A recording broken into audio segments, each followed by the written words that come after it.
whole lot of shit in there.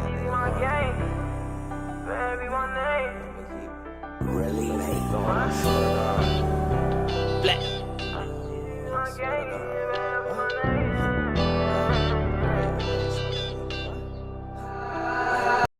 I'm just tryna make it out now. I'm just tryna make it out now. I'm just tryna make it out now. I'm just tryna make it out now.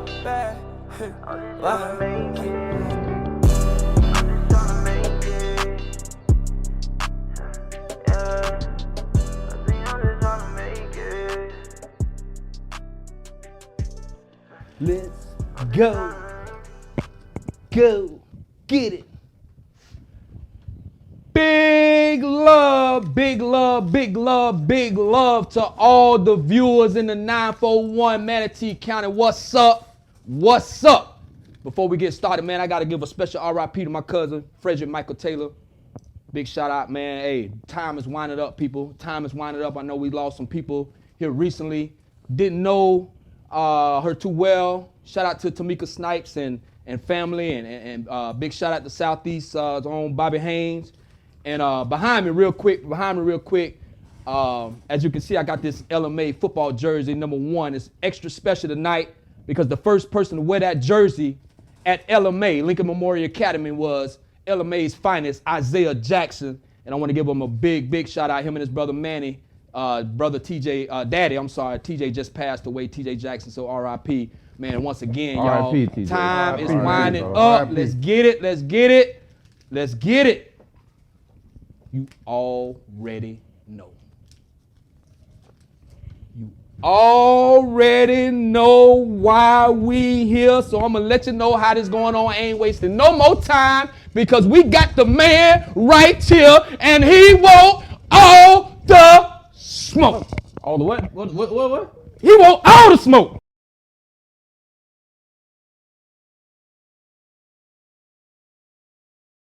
So it's on record. But check this out. Yes, sir. We've been talking about this. Yes, sir. We've been talking about this for a long time. Yes, sir. I mean, this even before we've been put it out in public. Yes, sir. We've been talking about this interview. The hopes, maybe we can, maybe we can't. POP, can we get them? And doing it live, though. We're doing it live. Our first episode, TBT first episode, live with the man himself, Mr. Ed Hundley. Man, the hood got questions. Not just the hood, T-Green, the people. And not just the people. I got questions.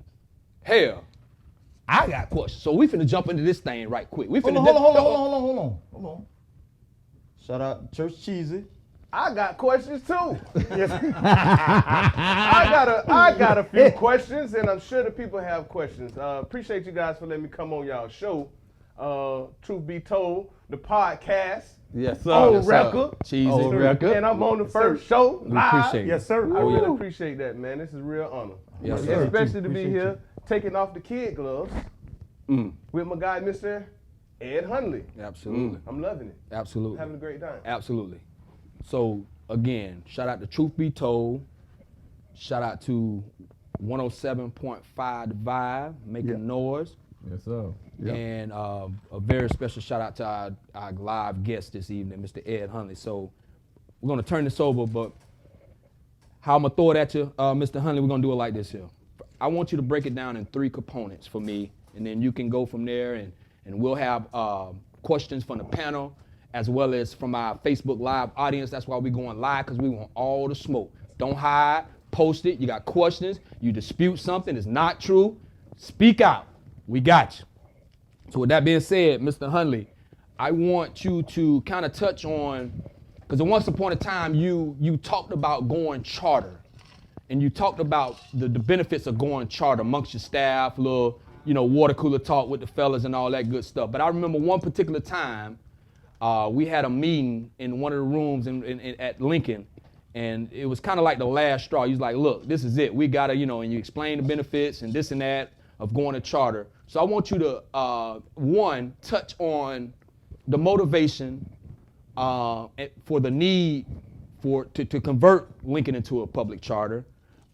Second, I want you to explain exactly what Lincoln Memorial Academy Total Life Prep was and what separated LMA Total Life Prep from the district schools. And then I want you to talk about the takeover. First of all, good evening. That was a wonderful lead-in, but I'm not doing none of that yet. First thing we're going to do, if we're going to say truth be told, let it be on the record that I'm not here to answer questions for anybody out there with the questions. I'm here to do this for the same reason I did everything I've ever done for this community, that's for the kids. I'm here to do this so that we can have gentlemen like these gentlemen who've decided to come together and put this platform out there, do it, but do it in a timely manner moving forward. This is for my kids that were strong enough to stand up and protest when adults didn't. And so maybe moving down the line, we can jump in and get this done earlier. So I'll answer your questions, but I'm not here to win over anybody. Everybody in that audience, if you know me, you already know. And if you're saying anything different, you already been lying, so I'm not interested in you. So this is for the kids. It's always been about the kids, and it's always going to be. But I'm very impressed with what these gentlemen are trying to do, and I hope that this can be an instrument to help others when they may encounter attack or media slander or anything of that nature. So this is for the kids, but I do want to thank y'all for having me on here. Yes, but sir. with that being said, you know, anybody that has questions, I'm willing to answer them. But I'm already on the record. It's also in a federal lawsuit. It's there on the record, public information. But back to your question, what prompted me to go charter? The truth about that is I was interested in going charter before I got to Lincoln. Let's rewind it. Let's talk about how I am the longest standing administrator was, because I'm not here now, in Palmetto. Palmetto High done had 3-4 principals since I've been here. Tillman, Blackburn, Palmview, you name it. I've been at Palmetto L. If you count Palmetto L, I've probably been here about 16 years straight, serving the Palmetto community. All kids for that matter, but most especially here in Palmetto. When I was at Palmetto L, the old, beat down, dusty, rusty Palmetto L, I held it down. Some of the people viewing this might have been kids and students back then, so you know who Mr. Hundley is, I'm same OG. But what took place is, when I realized we would never be more than just maybe a C if we kill ourselves because we weren't getting everything we needed, I started embarking on figuring out what I can do to make sure they got the same resources as the kids out east, or the kids out west, or the kids in the private schools. What took place, people don't know, we were supposed to convert Palmetto L. But what happened is we moved into that nice, beautiful school. By the way, I designed that school. There's no other school like that. I designed that. It took so long to build it that I was able to work with the contractors and have my input. But I got over there, and back when that happened, somebody realized this colored man has the newest school in the district, the nicest school in the district. So somebody in Manatee felt it was a good job maybe to demote Ronnie King and move me over to Lincoln because they heard I was getting ready to convert Palmetto L. This is back when the district was ironically in financial trouble. So they started taking money out of school budgets. Side note, I went to Lakeland. I went to Polk County. I researched Lake Wales. They told me how to do it. I shared that with Brian Flynn. That's why Rowlett is Rowlett. I came back with that information. Shout out to Rodney Jones. I followed him out there on his motorcycle. That's how long ago that was. And so we found that information and said, you know what? The whole city of Lake Wales converted. And they continuously outperformed Polk County. So silly me for dreaming. I wanted that same thing for the city of Palmetto. What y'all need to understand, you're already isolated and self-contained. Nobody's coming from Cuba across the Gulf to go to Palmetto High. Very few people come across the bridge from Bradenton to go to Palmetto High. All right, now that North River got their own, they're not even coming across 75 to come to Palmetto High. And St. Pete got their own schools. So what does that mean? That means the city of Palmetto is incubated all by itself. And it had an opportunity to do just like Lake Wales. We'll take care of ourselves. But unfortunately, everybody wasn't interested in what was best. So they moved me to Lincoln to stop me from converting Palmetto L. That's fine. If you know me, I'm gonna embrace wherever I am and I'm gonna make it happen. We at Lincoln, we scrap, we scrape, we eke out C's every year. Oh man, we killed ourselves and we got a C. But they started doing things to our kids. We put kids in algebra so that they can start getting advanced classes like everybody else did. District put more requirements on our kids. We got 3 people here, 2 that were, 1 that definitely was there back then. Our kids took algebra. If they passed the class, you're supposed to go to geometry, period, even if you fail the EOC, the end of course exam. Buffalo Creek kids that fail it still get to go to geometry. What'd they do to Lincoln? No, we don't think those kids can handle it. They wanted to make them take algebra again. That's completely inappropriate. So I did like I always do when I fought for the kids. And they said, well, if Lincoln kids want to get geometry, they're going to have to go take the PERT test. That is the test you take to see if you're ready for college. And that's why when y'all saw me on that stand crying, when I get upset and choked up now, because what did my kids do? We marched over to Palmetto High. The whole class took it. The whole class passed it. The whole class went to geometry, and the whole class passed geometry. But if we didn't stand up and fight, they would have made those same kids miss those high school credits and take algebra 2 years in a row.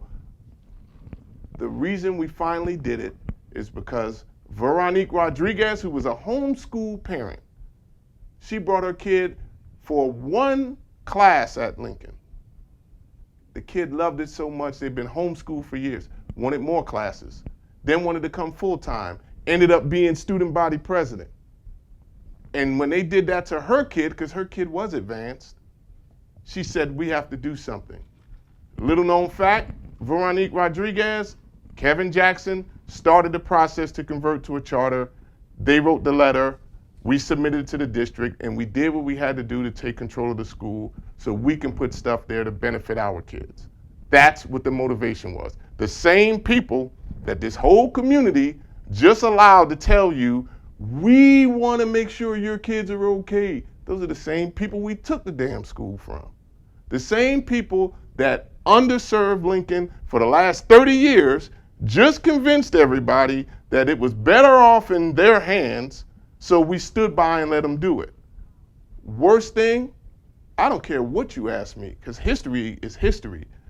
Go to the school now and find me one person that'll come say those kids are better off now than they were at LMA. Not now. That's a shame. And I would say those kids, but since 40% of the kids left because the school is trash, and that's no disrespect to the adults that work there. Don't get in your feelings. But the bottom line is that school is not LMA. LMA didn't impact kids, LMA impacted this city.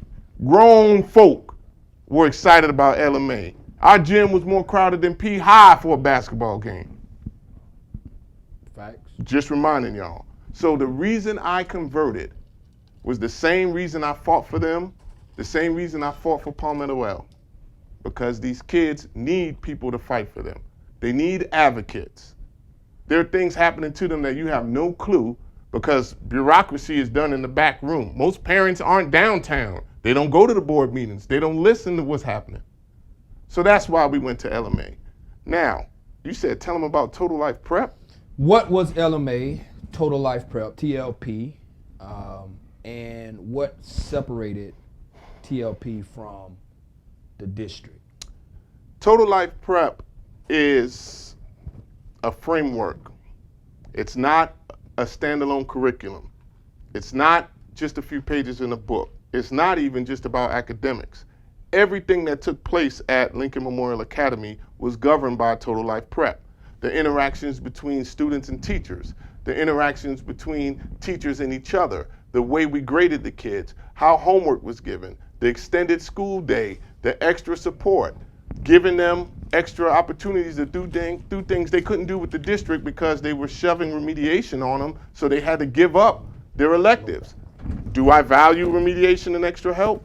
Absolutely. So the answer is, I extended the school day by an hour, but we made it someplace they wanted to be. So my kids were earlier than anybody else in Manatee County and stayed longer than anybody else in Manatee County because we created a school for them that met their needs. And in exchange for being able to be a part of that, those kids did whatever they needed to do so that they could do whatever they wanted to do.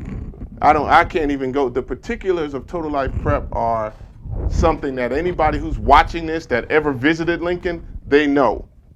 Anybody that came to an event, they know. When the people came from IMG, POP, when those people came from IMG and would say stuff like, oh my gosh, these kids are wonderful. This school is great. This school is so clean. It's so nice. We had ambassadors.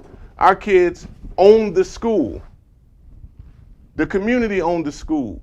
If y'all watching live, if you somebody that needed to have an event or needed to have a wake or needed to have some support or needed the school on the weekends or wanted to have your alumni reunion, Trojan alumni, on the school campus for years, y'all weren't even having it there no more.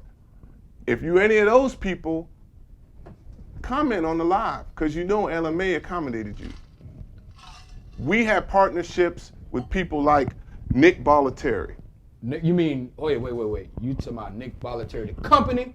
Or are you talking about Nick Bollettieri, his damn self? I'm talking about my dude, Slick Nick Bollettieri, walked up in LMA multiple times, sat in my office and told me how he was so impressed with what we were doing, he wanted to partner. And that man sent people to work with those kids 4 days a week, all year. Took them to tennis championships where they got swagged out by Reebok, exposing kids to things they've never been exposed to. Total Life Prep is just what it's called, Total Life Prep. We didn't train all of our kids to go to end up at MTC, not that there's anything wrong with that, but some of them needed to go to MTC, some of them needed to go to college, some of them were going to create the next business that doesn't even exist yet. What we did is prepare them to think critically to execute that. What we did is educate them on what it would take to do that, and we sent them to high school as soldiers. You want to do something in your free time, go check that 9th grade class. What are they now, juniors? They're getting ready to be juniors? No, They're sophomores. They're getting ready to be sophomores. They're freshmen now, getting ready. Coach, they took us in 18-19. These kids finishing their sophomore year, they're getting ready to be juniors. Yeah. That's how long it's been. Damn. Go check them out. I'm sorry. Go check them out. I put them up against anybody. So that's why we did Total Life Prep. You're right. What else you got for me, Coach? What was the third part of your question? The third part of your question, my question is explain how the district took over. How did they take it, steal it, or revoke it in their case?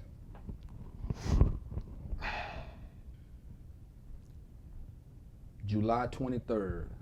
Okay, well, 2019. they didn't take the school July 23rd. They started taking the school when we got approved a year and a half earlier. And this is when I said, I hope that this group can be there to help the next people that come through that get handled like this, because we've already passed the help. I wish this was here 2 years ago. Maybe the community would have stood up for theirs. Before I even answer that question, this is what I want you to do.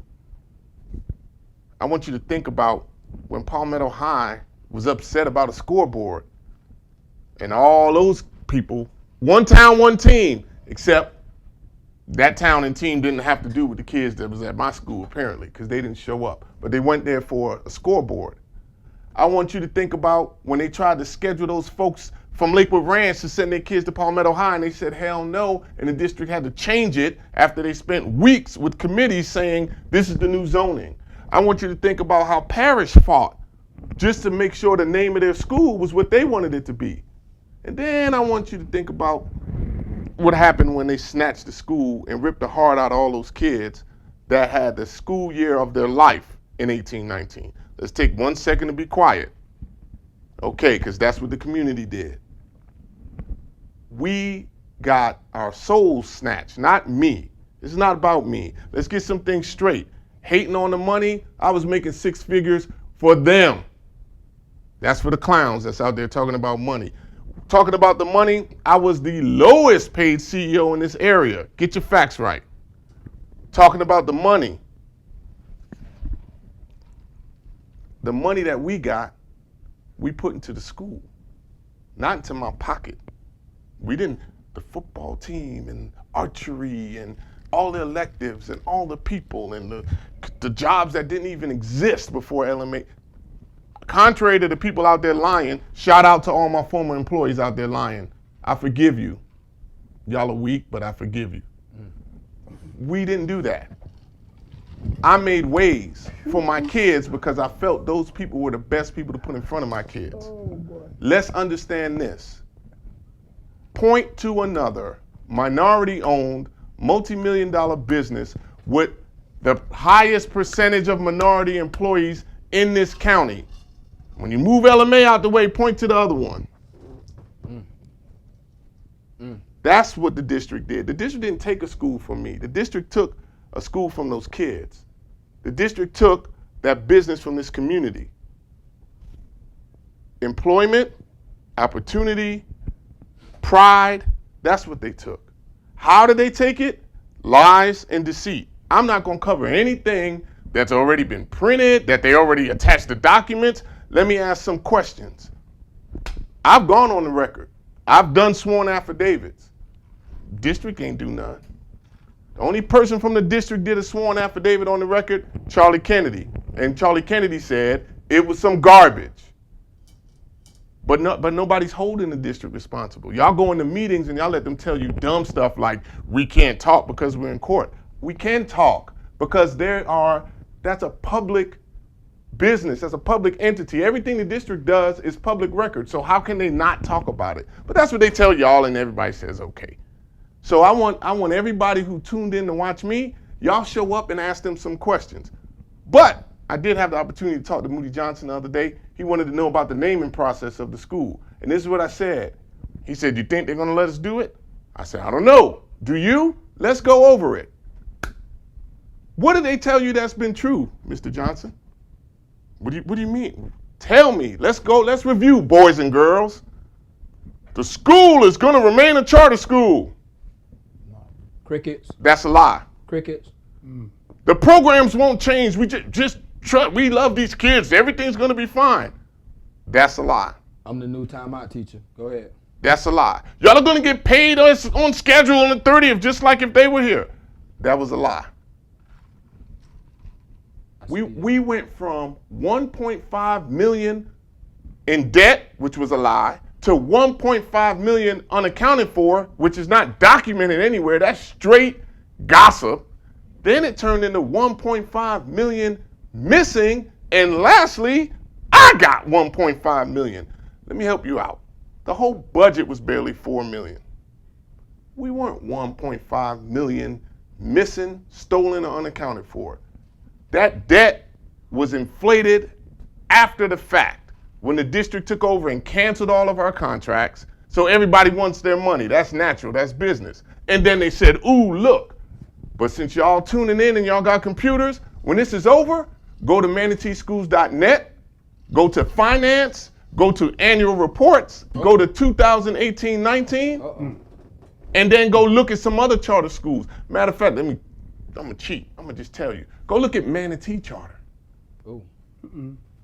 And then look at the fact that they were 1.4 million in the red the same year they took Lincoln. They ain't had to do no recovery plan. And just so y'all know, because they're owned, don't look at the kids who go there, look at the ownership. They've been in the red 5 straight years and ain't have to do a recovery plan. But, we got to rush in and get Lincoln. Garbage. I ain't even gonna talk about the water bill. If you still saying water bill, you a certified clown. Anybody out there saying something about that fraudulent ass, corrupt, fake water bill, you're a clown. All the smoke. You're a clown. What do I have to do? You got emails between the mayor and the superintendent. Y'all still got questions? What are they talking about? You got a copy of the lady saying, here, the mayor said to provide this to you. Oh, wow. But y'all still got questions. Is this normal? If you didn't see that, you know how to count, and you know damn well it ain't 45 days. Y'all ain't see that, but y'all got the paid. What they did was use the Braden Herald and the Herald Tribune, and they assassinated me. They printed it, y'all swallowed the hook, and all I got is this. I got 17, 18 years of doing nothing but helping this community, and they were killing you that whole time. But the 1 year we're doing it for you, when you have your own school, you let the same people come in and tell you, we doing it better. I'm gonna give you the analogy, then I'm gonna stop and we can go to the questions. Oh, boy. Here's what just happened to LMA. Oh, shit. Listen to this. Let's go back in time. It's slavery. Oh. But Not slavery. it's slavery. Not slavery. And I'm gonna help Thought y'all we were free. and stop me when I'm wrong. Uh-oh. You're a slave, but guess what? Some slaves get to sleep in the house. So they different. Okay. They call them house. Now I ain't calling them nothing. Yes, sir. Yes, sir. House ninjas. They stay in the house. Don't say it. House ninjas. But even if you're working in that field, some you might even get a shack. Hey man, here's a shack. You still waking up in the morning to slave. But here's your shack. You can sleep in your shack. And all of y'all know what happened during slavery. When Master felt like it, he come in your shack, have your woman, have his way with her on your linen, right there, your one good set of sheets. He do what he do. She's pregnant now. And she is having his baby in your shack. But you know what? He's cool with you. He said, hey, don't worry about it. You can name the baby. That's what, so you're supposed to feel good. He let you name that baby. That's what just happened to y'all. He came in, he took the school, he threw our kids to the trash and said, oh, all this is dead. We'll let you keep the school that we want you to have, but don't worry, y'all come in and vote on what the name is of this new garbage school y'all got. Oh, damn. That's what that's what just happened. Now we want to ask questions, ask factual, real stuff. I'm a grown up, my time is still important, even though I ain't worked in 2 years, thanks to all of y'all who I took care of that never even called a check. Oh, Appreciate y'all. Oh, wow.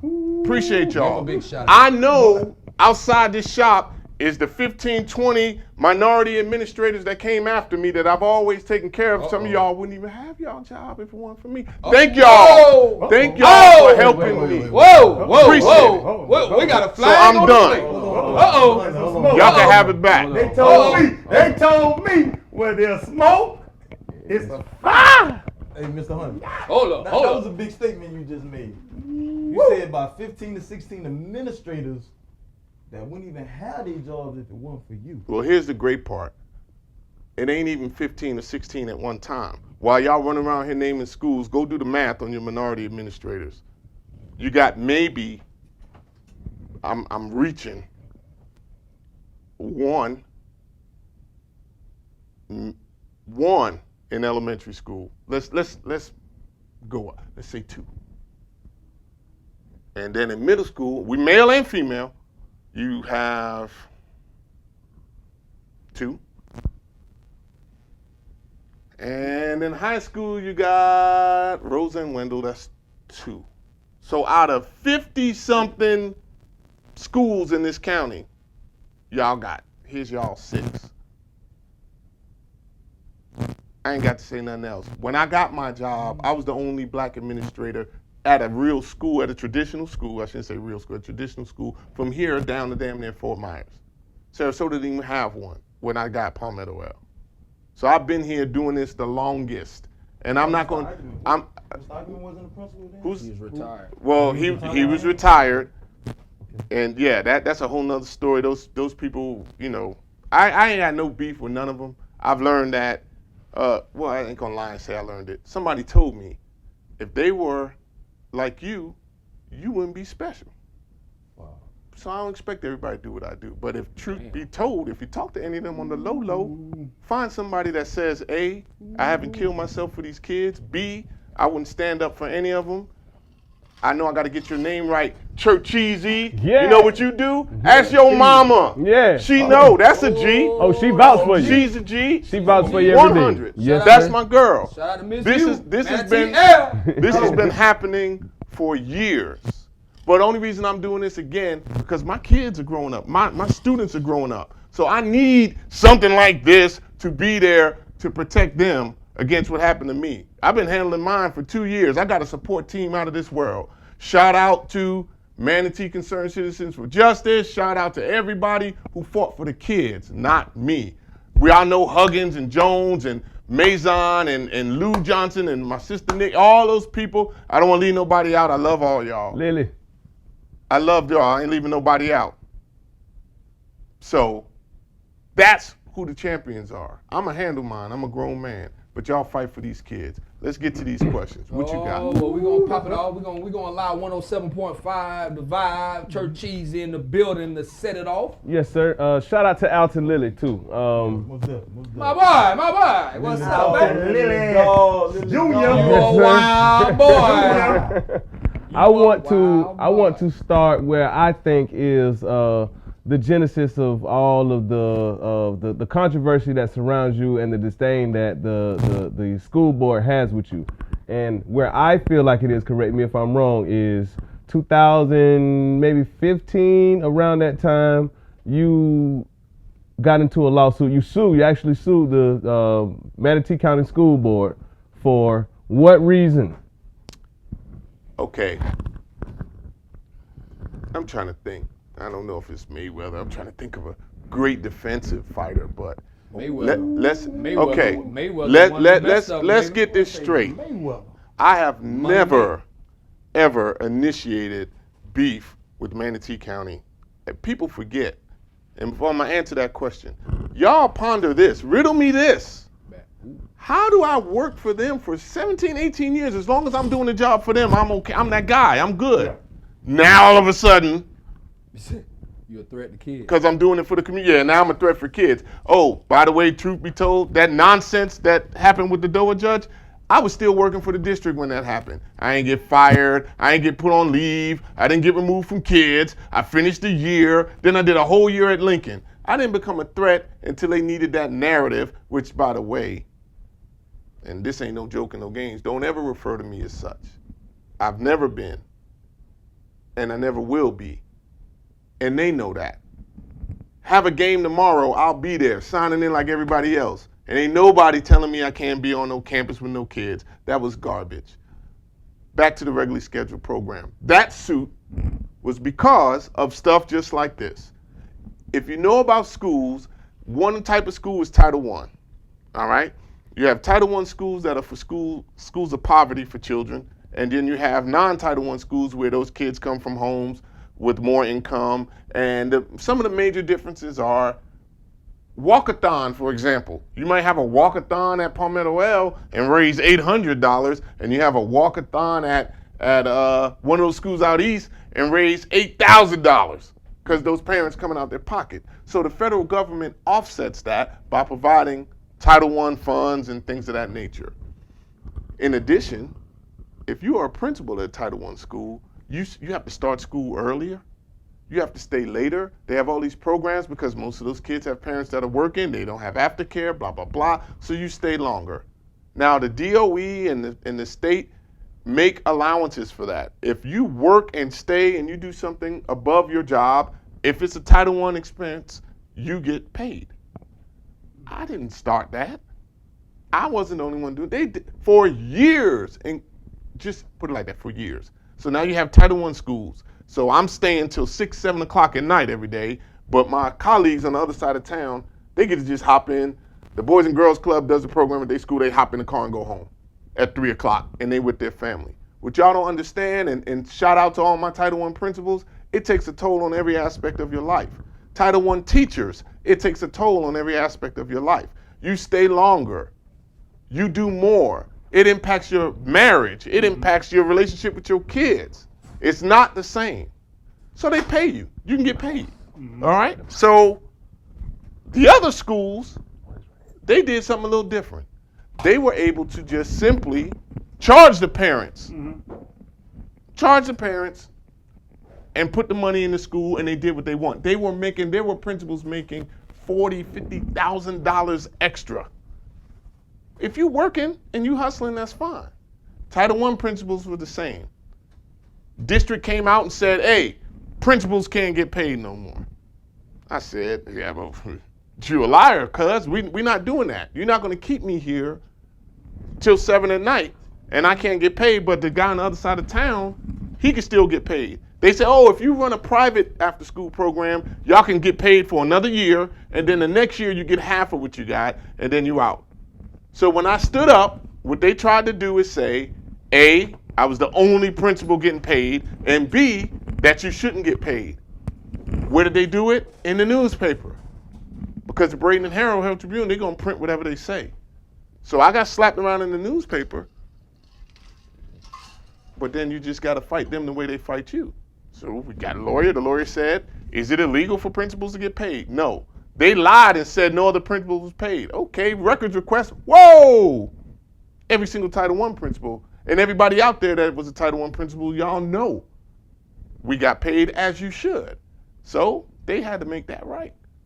And just for the record, that was my very first Mercedes-Benz, since y'all think I'm driving around in 3 Benzes, you ignorant people. Y'all out here saying I had 3 I got 1 ass. How I have 3 Benzes?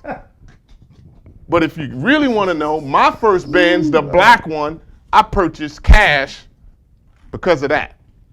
Showing love for me.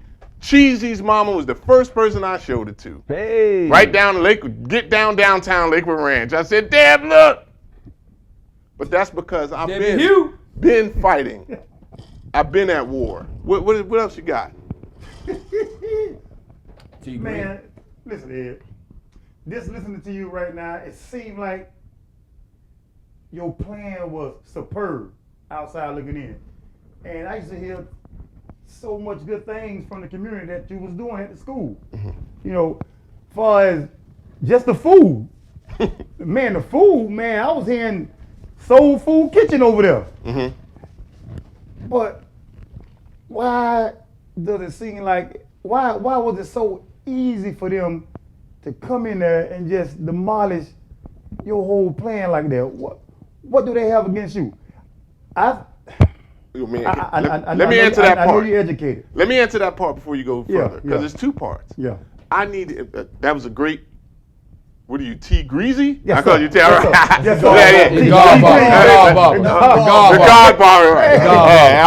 All right. T Greasy. So here's the Now, he truth can get behind greasy that. now. Roger Project all day long. I need Shout y'all out to Roger Project. understand. I need y'all to understand.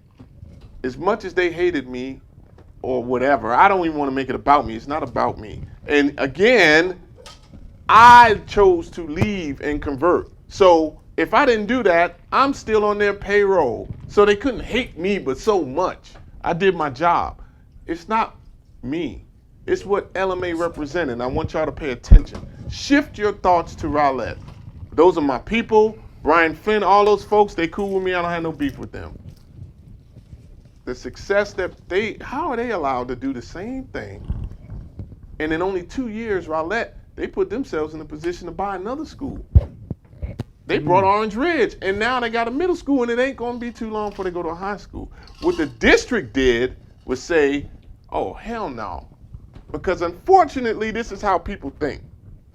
If that can do it, we could do it. So, Manatee High, I'm gonna be respectful. I had 2 schools reach out to me to learn how to do it halfway through my first year. Because LMA was on fire. We on Troof Be Told. I will not say that an administrator from Lakewood Ranch High and Palmetto High wanted to know how to do it. Why would I do that? I appreciate you not saying that. I'm not going to do that. I appreciate you not saying that. I'm not going to say You that. didn't say it on the record. But it's on the record. That's on record. Oh, it's on the record now. So, Be told here, boy. with all of that being said, the district's not stupid. And I'll put it to you like this. LMA drew $4 million almost. It's the most publicized budget ever. Okay. When we ran the school, I had maybe $2.9 million in the budget to work with. We had to make it work. When we became charter, they had to give us all of them. So that extra money went somewhere else. So now you take that and Lincoln with 500 kids, how much you think Palmetto High generates, because I taught them, those people, I taught them how to read their allocations and see how much they're supposed to get. How much money do you think being taken from them? Now, make it Manatee High. How much money do you think is being taken from them? So the district can't afford for everybody to start pulling away because now you're taking money out of their pockets. So this was a business thing. They don't really care about those Lincoln kids. They were glad for them to be off their books. Truth be told. Truth be told. But what happened was LMA was on fire. Y'all stop acting like y'all got amnesia. We had problems. You know what our problems were? How are we going to get those kids from way out 75th that was leaving Lee and King and Sugg and Hale? We had kids coming from everywhere. What about the kid that mama said he had to go to Sarasota and he refused? We had two. No, I got two for you. We had a kid whose mom said he had to go to Sarasota. Because they lived in Sarasota. Drove him to the school, and he refused to get out the car. He did not. He was like, I go to LMA. Why You're going to have to find a way. And we found a way to get him there. He refused to go to another school. Shout out to my boy, the heart of LMA, Brandon Packard. His family is moving to Clearwater? Absolutely. No, we're not. I'm staying with whoever. That's one of my favorite white boys. Shout out to Brandon Packard, one of my favorite white boys. Refuse to leave. Yes, sir. So don't talk to me about LMA. Talk to the BP, kids. boy, I miss you, boy. Talk to those kids. So that's what the problem was. BP. Lincoln Memorial Academy's enrollment for the 1920 school year was going up so much that the district literally turned off our ability to enroll students. You can ask Joanna Phillips, but if you don't want her, check with somebody. I bet y'all won't try. Check with Miss Gwen McElroy. What? Ask her. Try it. But let me ask you a question, Ed. Now, Rowlett Charter, is that considered a Title I? Rowlett's not Title I. That's why they weren't vulnerable like we were. Rowlett's parents drive in and will stroke a check. They can't touch them. So the school board to me, from what I'm hearing now, the school board is pretty much against charter school, especially the Title I school, because of the money. And that's like taking money from them. That's like money coming out of their pocket. I want to be. Absolutely. We got to clarify that. We got to clarify that. Okay. They're not against charter schools per se. Okay. Conversion charter schools. Why? When you're a regular charter school, you gotta get your own building, get your own stuff. You spending your money. You're not no real threat. You small, kinda. You build your way up. Yeah. When you a conversion, it's like a hostile takeover. You get the building for free. You get everything in the building for free. You get the computers for free. So that Lincoln campus, which is why, shout out to all the clowns that thought they was going to become LM8. All y'all who thought y'all was bringing a new school in, or I'll buy the school. The slavery's over. You can't buy my 500 kids, just for the record. But they didn't give a damn as long as they can make money off the school. The first thing they start hollering is, we're going to get somebody else to come in and run the school. Does anybody remember that? The part they didn't say was, at a nice fee, because they can charge them. They can get $1 million a year for that campus. But when we had it, we got it for free. If Palmetto High converts, they get all of that for free. So they lose the money they was taking, and they can't generate no money off of it. Rowlett took over Rowlett Elementary. They got it for free. But when they wanted to do the middle school, it wasn't a conversion. So they had to buy it from the district. So they had to buy Orange Ridge. They brought Orange Ridge. They shut Orange Ridge down. And while we're doing that, let's do a little quick history lesson. I'm gonna show you how they get y'all, how these administrators that y'all follow that ain't even from Manatee County that are running y'all into the ground. Yes. They're not even from here, and y'all letting them run y'all on the ground. Here's the formula. If you want to build a new school, you have to show the capacity in those schools are almost full, and before the state will give you permission to build a new school. If it's not full, they're going to say no. So what do? You go in and say, oh, there's dust on the floor at Orange Ridge. It ain't safe. Close it down. You take all those kids, you put them in Manatee L and Rogers, which was empty, and you fill them up. Now you go, oh, we're at capacity. We need another school. But they ain't build a school here. They build old Barbara Harvey out in Parrish. So you took it from the hood and you built it out there. Let's do it again. Give me another. Oh man, Harley Middle School. We gotta close it. It ain't, yo, we got to shut it down. Give me another. Uh-oh. By the way, you also take away a low performance school when you do that. Because if those schools are struggling, you take them off the books. Now your school grades go up, your average. You take them off the books. You shut Harley, we got to close it. We build a new school. We gonna build Mona James. That's in Lakewood Ranch. I ain't even so know you Mona close James the school in the hood existed. and you open another school. Where the hell is Mona James? Lakewood Ranch. Yeah, they closed Wakeland Elementary too. Hood schools. Yep, east side of Ray. Orange Ridge side. Who went to Orange Ridge Bullock in this thing? Shout out to Orange Ridge Bullock. Yeah. Back in the day when elementary was real back in the day. Shout out to Manatee L. That was me. There is no trickery to what they do. People just sleep. So they closed down schools in the hood. They haven't rebuilt the school. My bad. Rogers. However, for you all who don't know, Rogers wasn't built for the kids in that community. When they first built Rogers, ask Miss Lynette.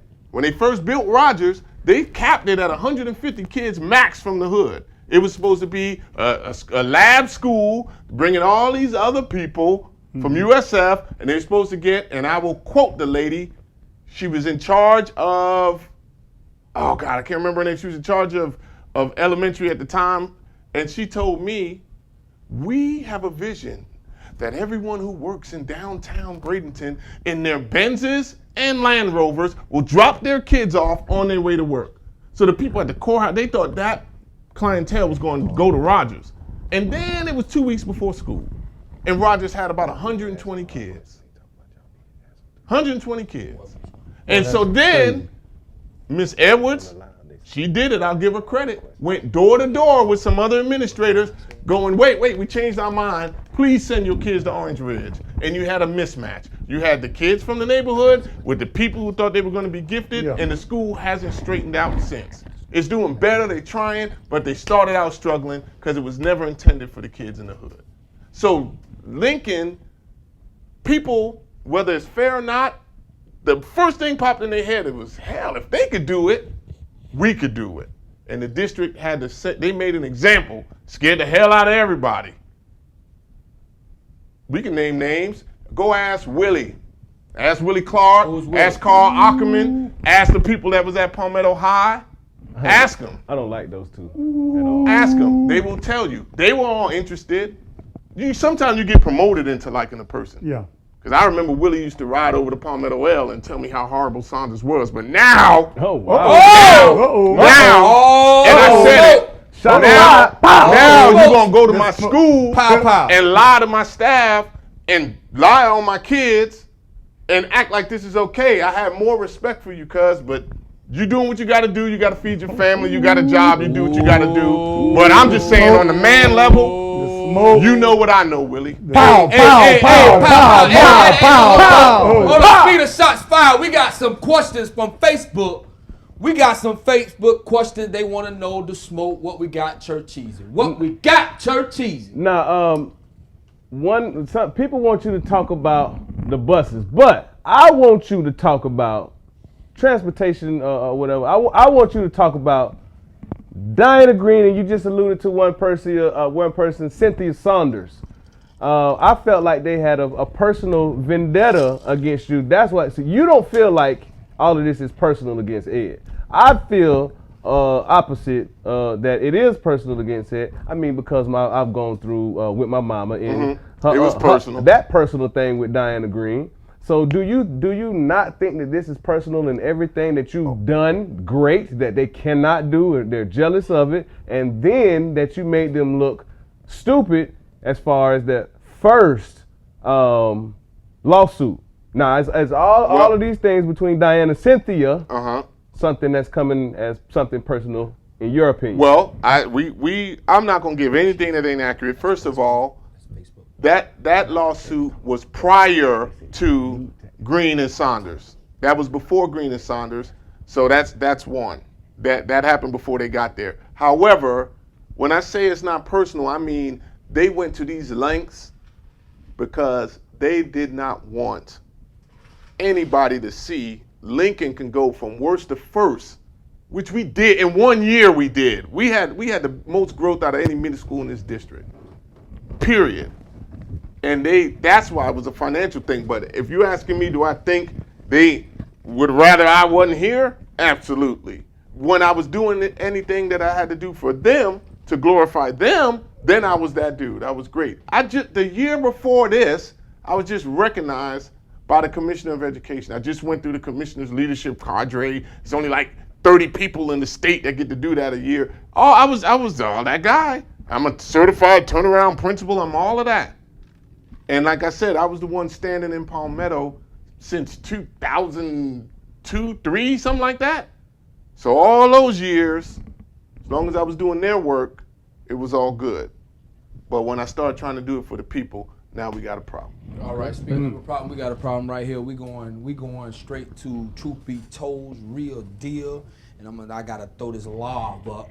You know what I mean? I'm a lob throwing a motherfucker. Shot at the Cornell Maxfield. You better be listening, girl. So it's a little extra personal. We got a guy that's a part of, he's a Troof Be Told podcast member. He's a father of a former true LMA student. Shout out to Indianapolis. Coach Dave, that's my daughter. But he's also a husband of an employee of LMA. It had to be tough if you're on the outside looking in. So I'm going to throw that lob up to Mr. Davis, and he got a question. So here's the deal. First of all, I want to say that I love your vision. I love the vision of the school. Not only did I love the vision, but I love what was going on at the school. And I feel like the kids that were attending LMA were getting the best for what our kids needed. So I'm gonna give you that. I've always said that, but I have questions. All right. Of course, my wife attended LMA. She's a teacher there. She's been teaching at Lincoln Middle School. When it was converted over to LMA, she was proud to come over. I'm sorry, and I know you being humble, but I gotta give a big shout out to Miss Carol Mays Davis, because you talk about a mother. I'm sorry, I gotta use my church cuss words, but you talk about a grinder who cared for the kids. And just recently, she received a nice little award for her efforts, but that's long overdue. But we'll talk about that. I had to throw that out there, because when you are in the trenches, knee deep like your boy, and you see certain people that care about these kids, you got to give them a shout out. And the fact that she cared about the kids is why she stayed at LMA. She cared so much about the kids, and she cared so much about just the direction of the program. She cared so much about your leadership and where you were taking the program. She was hurt. Okay. She was hurt. Bye. And I'm gonna tell you why she was hurt. She was hurt because she felt like you weren't being integral. Can you elaborate on that? Yes, I am. I'm gonna take it a little bit further. When we, as a family, talk about bills and other things and responsibilities that we have to do with our kids, every husband, every wife, Absolutely. there's a responsibility to your kids. Absolutely. There's a responsibility to the You house. ain't a man if you don't. Right? When things are shortened and things are not being able to be taken care of like it should be, because of a promise or because of this is how it's supposed to be financially, and when it's short, there's an issue. Now, I understand what the district did. I think I understand that. Okay? I think I understand, and I don't necessarily agree with what was going on with the district, all right? I think the district was after you personally. I think it was a personal thing. And I think that personal thing affected Lincoln as a whole. I think that personal thing led over and spilled over to the kids. I agree. I think that personal thing Yes, sir. spilled over to the parents, Go in. the community. Go in. and I don't agree with it. Okay. So in a lot of standpoints, I do agree with you in a lot of your points. But what I don't agree with, or maybe I need to be enlightened about, Please okay, ask that question. I'm dying. is this. I want to talk a little bit about the budget. All right. My understanding that you are a charter school. And as a charter school, you got to understand where we come from. Charter schools, the way that you took it over, the way you used the word hostile. No, Takeover. It's like that because you get the assets, but it's a very the same process Rowlett did, we did. They made it hostile. Well, let's talk about why it's hostile though. The reason why it's hostile is because it's money involved, right? And as a public district, as a district as a whole, when anytime, and just like your house, anytime anybody come to your house and take money away from you, You got an issue. it's an issue. You better believe if I come to your house and take money away from you, it's the issue. District as a whole, hostile takeover. You taking money away from them. Am I? Are you? No. Why not? That's a beautiful question. It's not their money. It's not my money. The money follows the children. So if I offer a product, just like St. Stephen's, just like MSA, just like Palmetto Charter, just like Rowlett, just like Team Success, when the kids choose to go to that school, the money is supposed to go with the kids. So if I'm providing the service to the kids, the money comes so that I can provide the service, i.e. hiring teachers. Yes. Like your wife. Yes. So no, because there's no way around the discriminatory treatment of LMA. No other charter school was handled that way. So that's just part of the business. Their expenses go down because they weren't serving those 500 kids. We were. So it's not like I took money that they needed. They took money that I needed. I didn't take money that they needed. I had the kids. Right. So that's why I paid the staff. And let me just take it a little further. If I was a public school, for example, because people think they know budgets, well, you should have just cut the budget. That's just ignorance talking. But let me show you how it works. If Lincoln is supposed to have 500 kids, and then the school year starts and we have 400 kids, the budget has to go down because you got 100 less kids. All they do is find out where those kids are, and they take that money for them 100 kids and they send them to those schools. The money follows the kids. In the case of LMA, we had more kids than we even thought we were gonna have. And they cut our money illegally. But nobody's gonna understand that till I go buy 3 Benzes after this lawsuit, I guess, with the nonsense. But Wait, hold on. Go ahead. Hold on. You talking about FTE money, right? Absolutely. So when we talk about FTE money, that's federal money. Depending on, FTE's not federal, but go ahead. well, explain to me. money. State money. State Depending upon how many kids are attending after the 5-day count. No. First of all, let's go. Let's go. Number one, I need everybody, and this is not even disrespectful to Carol or anybody else. Until they realize they didn't work for the district no more, they're never gonna get it straight. It's a 10-day count. 10-day count. And the 10-day count is a district thing.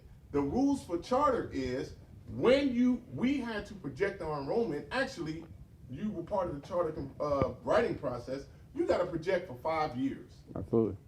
Every year, the first 2 years, you get funded based on whatever you said you were gonna get,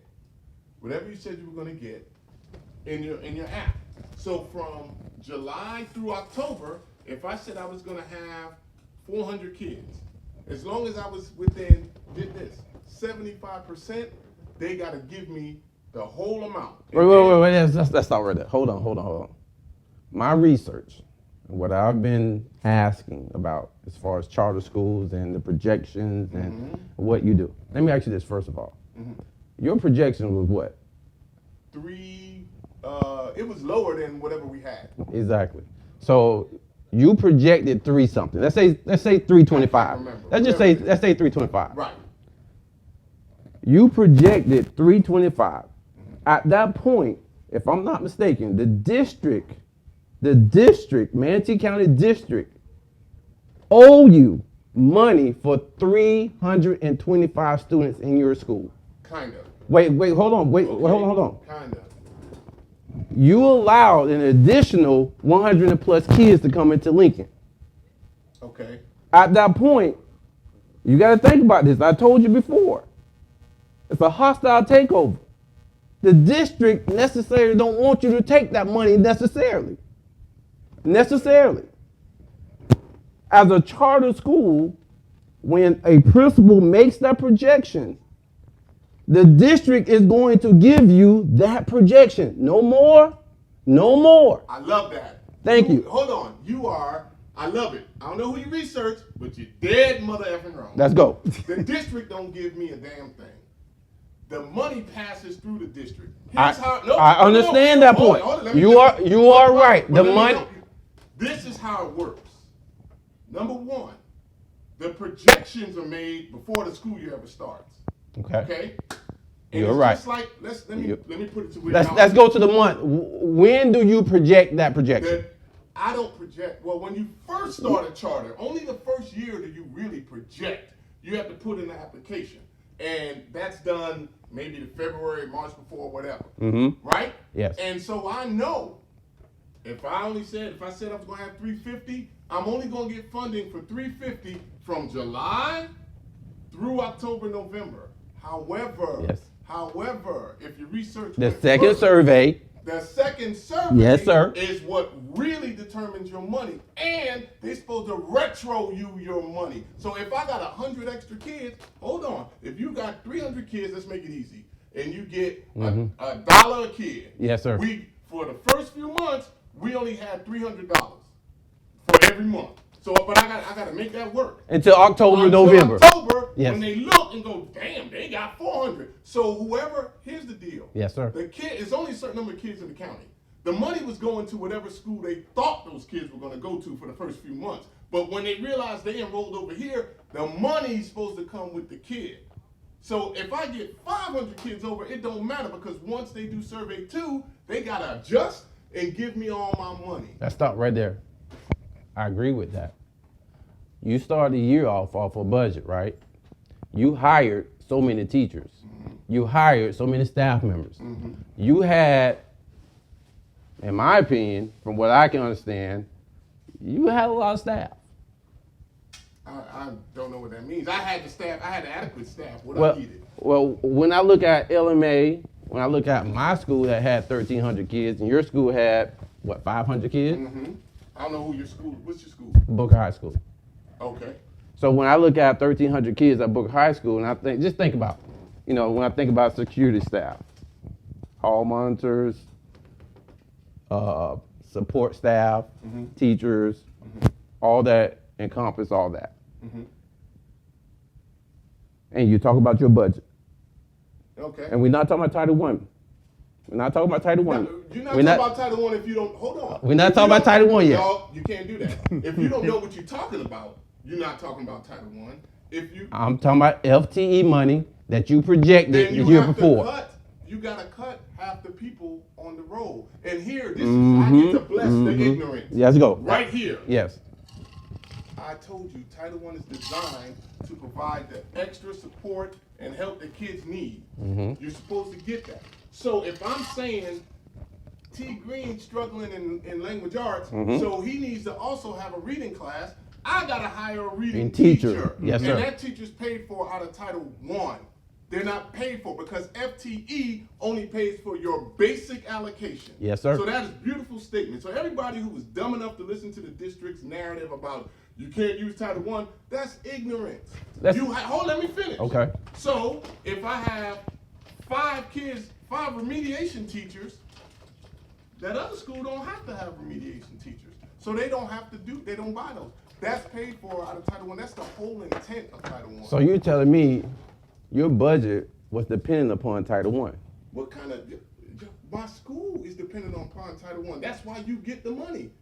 So you budgeted based off FTE and Title I money. Is that? No. I'm asking. No, I'm asking. Let me. I think what y'all think you think. Okay. Every damn Title I school budgets off of Title I money.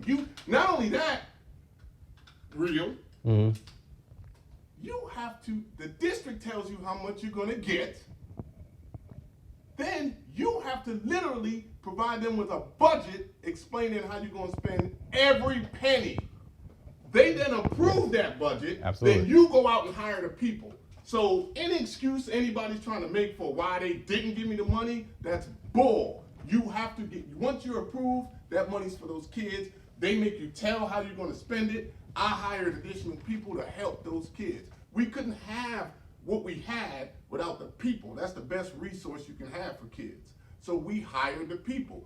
They reneged on their part. I didn't just take some, well, let me back it up. How long I said I've been doing this?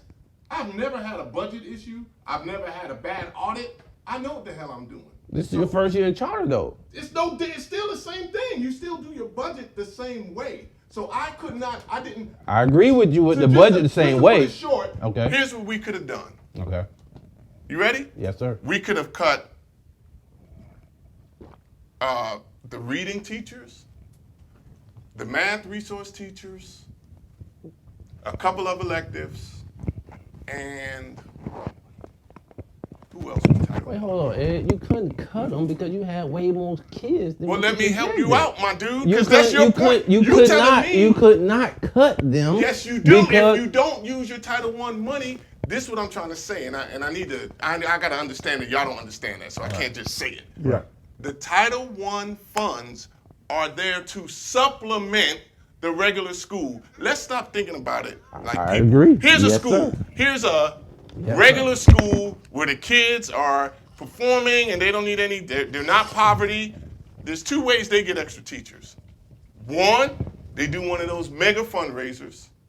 Two, parents stroke a check. We don't have that luxury. Right. So the federal government stepped in and said, these kids need this extra support. Yes, sir. So here's what I did, unlike some other folks. The support the kids needed, we provided. And when they started jerking us around, since let's put the other part of that in, I'm praying we talk about some missing salary because that ain't happened. We covered it. We had When you say we, who's we? the school. We. LMA. LMA, for the first 6 months when the district jerked us around on our Title I money, we covered it with our reserves. It wasn't until December when we ran out of reserves, and then they're like, oh, then the feds forced them to give you the money, then they shorted us. They went from, oh, you're getting 800 kid to 300. So let's take it to your That's home. the second survey, right? Let's take it to your home. That's based off the No, second it's survey. not based off the Okay, second go ahead. survey. It's based off corruption, which is why they're getting sued. They had no right to cut that. With the community, you, Carol, whoever else got to understand, when you stop assuming what they did was legit, then you'll stop wondering what I did wrong. Nothing was legit. Lies, lies, lies. And I will show you where to find it. That's why I asked you if I needed to send any more documentation for people who don't know. I know when you don't know, you don't know. There was no mistake. There was no miscalculation on my part. Those kids got what they were supposed to get. We didn't get the money. But let's take it to your house. Let's take it to your house, Real. You got a job. You got a job. Wait. What I do know is when you project your projection, which was 300. I don't project. Who project that? You know how Lincoln came up with the numbers for the first year? It's not the district. Hold on, homeboy. Let's go. I didn't tell you the district. Okay. Lincoln was a conversion charter. You know what that means? I had the luxury of already. Hold on. Well, explain to everybody else what conversion charter means. World, the conversion charter is different from a startup charter. When you're a startup charter, you're gonna plop a school down and hope that people come. You hope they come. When you're a conversion charter, the people in the school, as y'all remember, voted to convert it. Then, as Jackson can testify, they fill applications out to come to that school way before January, February, before school opened. It was already in the system. Stop getting gamed by these people. We use the same focus system the district does. Those kids were all of our 6th graders and 7th graders from 17-18 had already enrolled at Lincoln for 18-19. I did not pull numbers out of my ass. Cut it out. We knew what our numbers were. More importantly, it doesn't matter. If you knew what your numbers were, why did you not project 500 kids?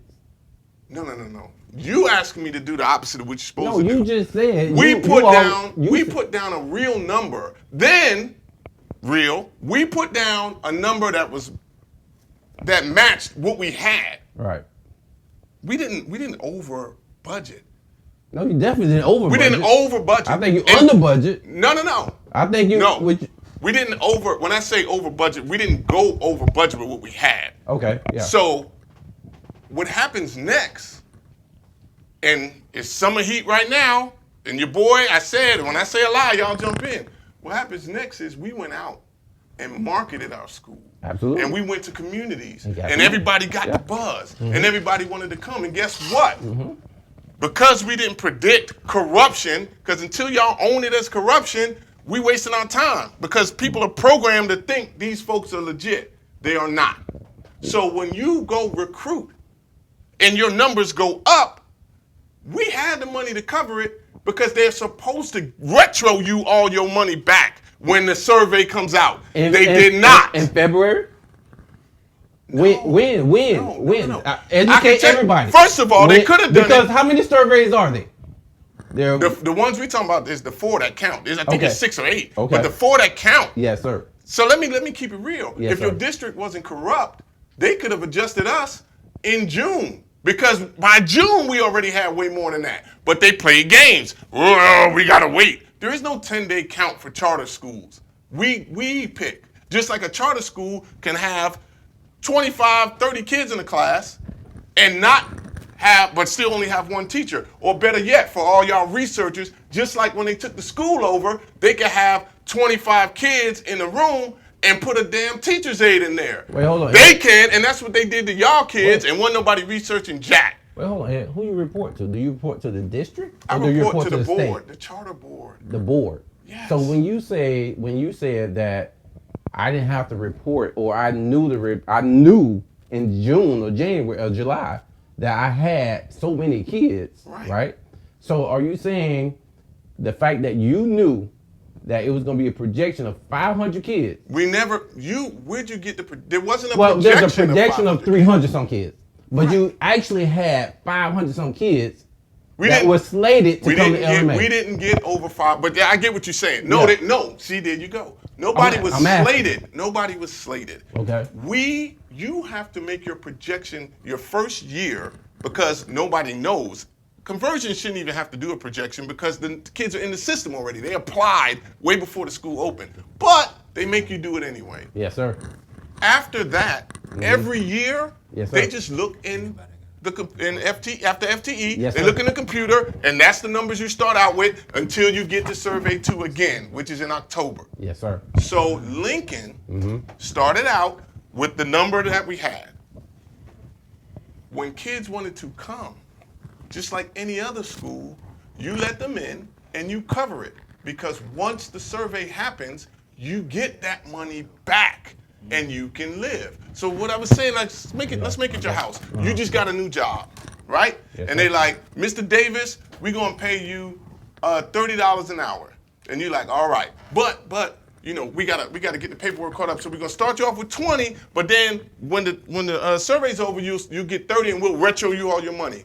So you go to your family, look, we really can afford this house, but they're not giving me all my money yet. Just let me get this money, and then when they fix it, we'll be good. So you buy the furniture you need, you move into your house, and you paying your bills. And then right when they're supposed to give you your money, they like, my bad, dog, we not gonna pay you. We can't give you that 30 retro, and we only gonna pay you 15 an hour. Now you got debt for 6 months operating on a $30 an hour budget that you were well within your rights because your contract said that's what you was getting. Nobody's faulting you for that because that's what they told you. Right. And then they just pulled the rug from out from under you. Right. It was illegal. We are in court for that now. So it was not, and I'm not even the one, I had a CFO, but it all stops with me. Yes, absolutely. I'm telling you all, cut it. There was no bad math, and then I was just too ambitious, and we didn't get it. We operated on what we were supposed to have, and here's the best part. Wait. When January came, Yeah. I had to make a choice. You did have to make a choice. You don't know the choice, though. Tell me what my choice was. You did have to make a choice. Tell me Go what my ahead. choice was. You had to make a choice of bills No, that ain't not that choice. Okay, go ahead. No. Go ahead. Here's the choice. Here's what they wanted.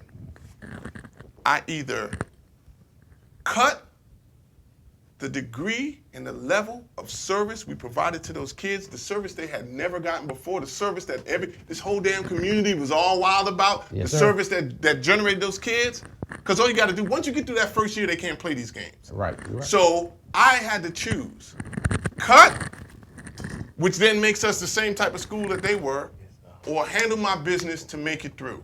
Yep. We did what we had to do to make it through, and then they got desperate on July 23rd and made up fake water bills and all of that. Finances are not even a reason to cut a charter. It's not. So everybody out there with this, we can stay on this question as much as you want, but finances were not why they did it. They had to make up the fake threat, the fake water bill, because finances aren't even a cause to shut the school down. Right. You know what you have to do? A recovery plan.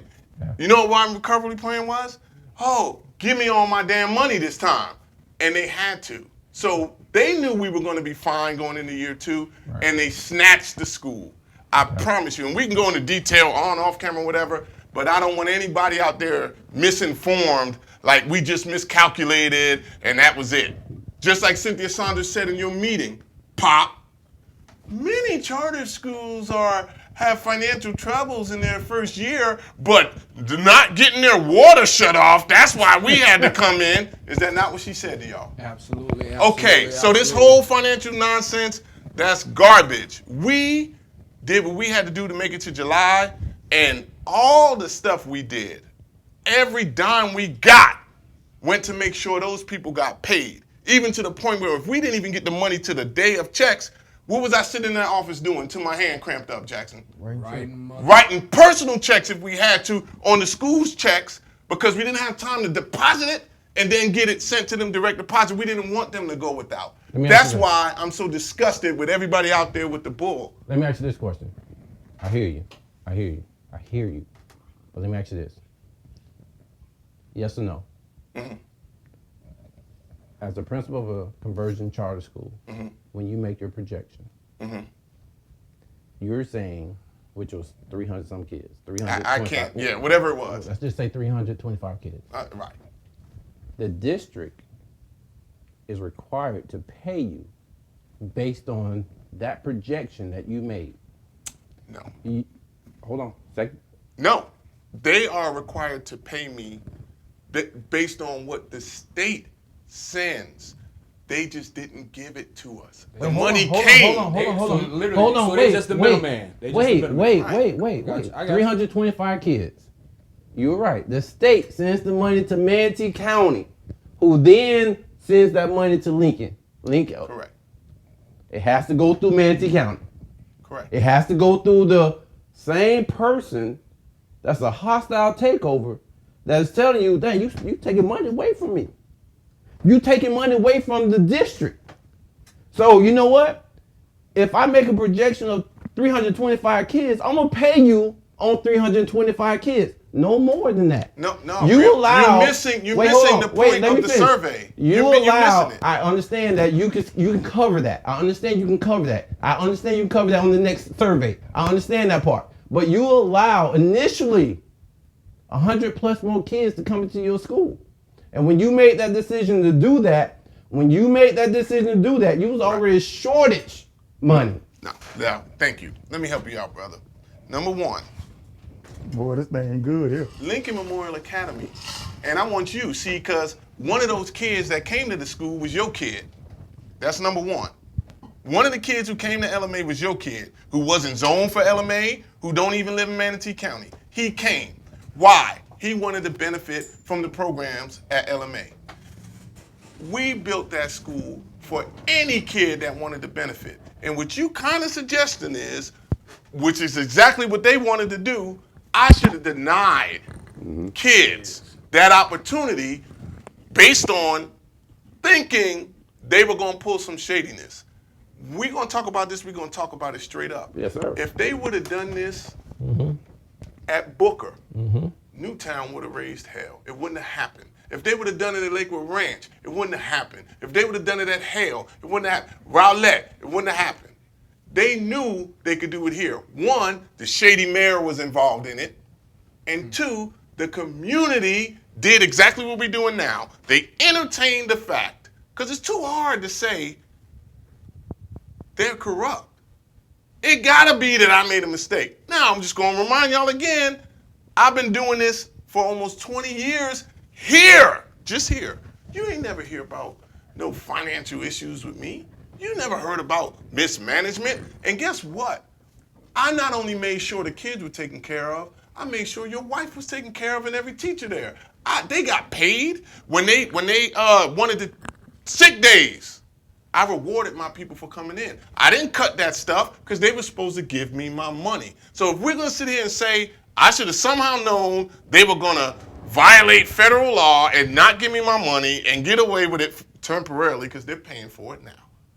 Then okay, I'm guilty of that. But what we won't do is say, I should have turned kickers. That could have been my dog. That could have been your son. And sorry dog, I'm gonna just stay right here. It's designed that kids have choice. They can go wherever they want and that money's supposed to go. So just because I'm a black male doesn't mean I should have had to make a plan for if they screwed me over. Because just like Rowlett's numbers went through the roof, they had a projection, they had a number, their number was higher, FTE came through, they got their damn money. So until we stop thinking we got a plan for them to treat us like garbage, we're gonna stay right here. So no, it wasn't a miscalculation. They got us. In fact, they even every month we were sending in for reimbursement. This happened, the sky's blue, the ground's purple. Every month they was gonna do it. And we just like, all right, just cover. We don't want to stop what we got here. Everybody loves it. Including, we didn't even get our money sometime to the 25th of the damn month. Were you on that campus? Absolutely. Were you part of leadership? Absolutely. Did I make that up? No, sir. So all they did was choke us out till we was check to check, and then they held, I had to do whatever to pay salaries for the first part of the month. Loans. Everything, because they held my money till the 20th, 21st, 25th. Oh, it's in the mail from right across the damn bridge. Shout out to Huggins. Huggins drove over there to pick it up. Oh, we sent it. And then it got there 4 or 5 days later. So please understand that there was not, and I have too much respect for Cornell to let people think that lady was devastated by this. People put their own personal money in to make sure that staff got paid. And anybody, here's another one. If you say you got paid 2 days late, 3 days late, on 3 occasions, I gotta say that's the truth. If anybody out there lying say they went without a paycheck, they a damn liar. Did they go? Ooh, there's a lot of liars. You're a liar. Did they? There are a lot of liars out there, boy. Hold on. I think you're putting yourself in a hole. No, I'm not. Did they what? I think you're putting yourself in a hole. No, I'm not. Did they what? They got paid. Their check. Did they get paid the whole check? Absolutely. There was one time, as I said, there was 3 occasions. There was one time we gave them what we had until the district gave us our money for the month, and then and there's a man sitting right there. Ask him. Look to your boy and ask him. No, don't ask me another motherfucker. Ask him. Because you're looking at me like you don't understand. I don't need to So I don't know what nobody said to you. You gotta realize, my wife is an LMA. And I ain't trying to get Carol in trouble. But what Carol's talking about, because that only happened once. Wait. I handle finances in my house. Okay. Okay, That so happened I know. once. Okay, let me talk. I know what comes through my bank account. I know exactly to the T because I pay every bill in my house. Okay. Okay? So when I say, I ain't saying they didn't get paid, but I'm saying during the time when it got rough, and I'm going to give you this. There was a whole bunch of stuff the district did. But I need you to, what I need you to explain is, was this a budget problem from the beginning on your behalf that made where my wife got half a check? Okay.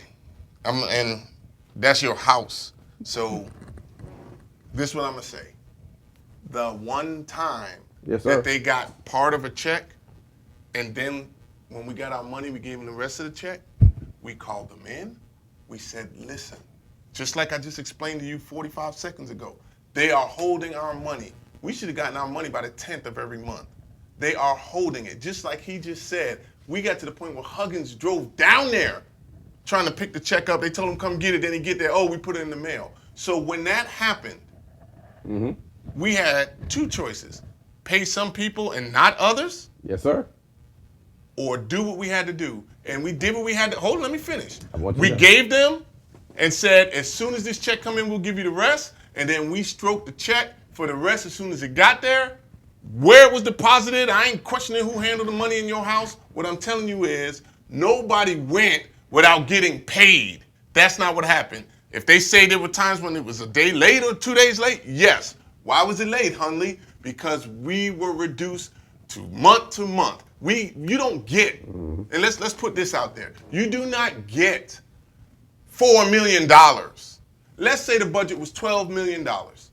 You get $1 million a month for 12 months. If you need $1 million, $1, you got to get that dollar from somewhere else. So here's what happened. Our monthly budget was fine if we got our right amount of money, but they were holding it. For 6 months, they were almost $30,000 short. We covered it. We covered it. We covered it. We covered it. We were supposed to get it back. Yes, sir. They didn't give it to us.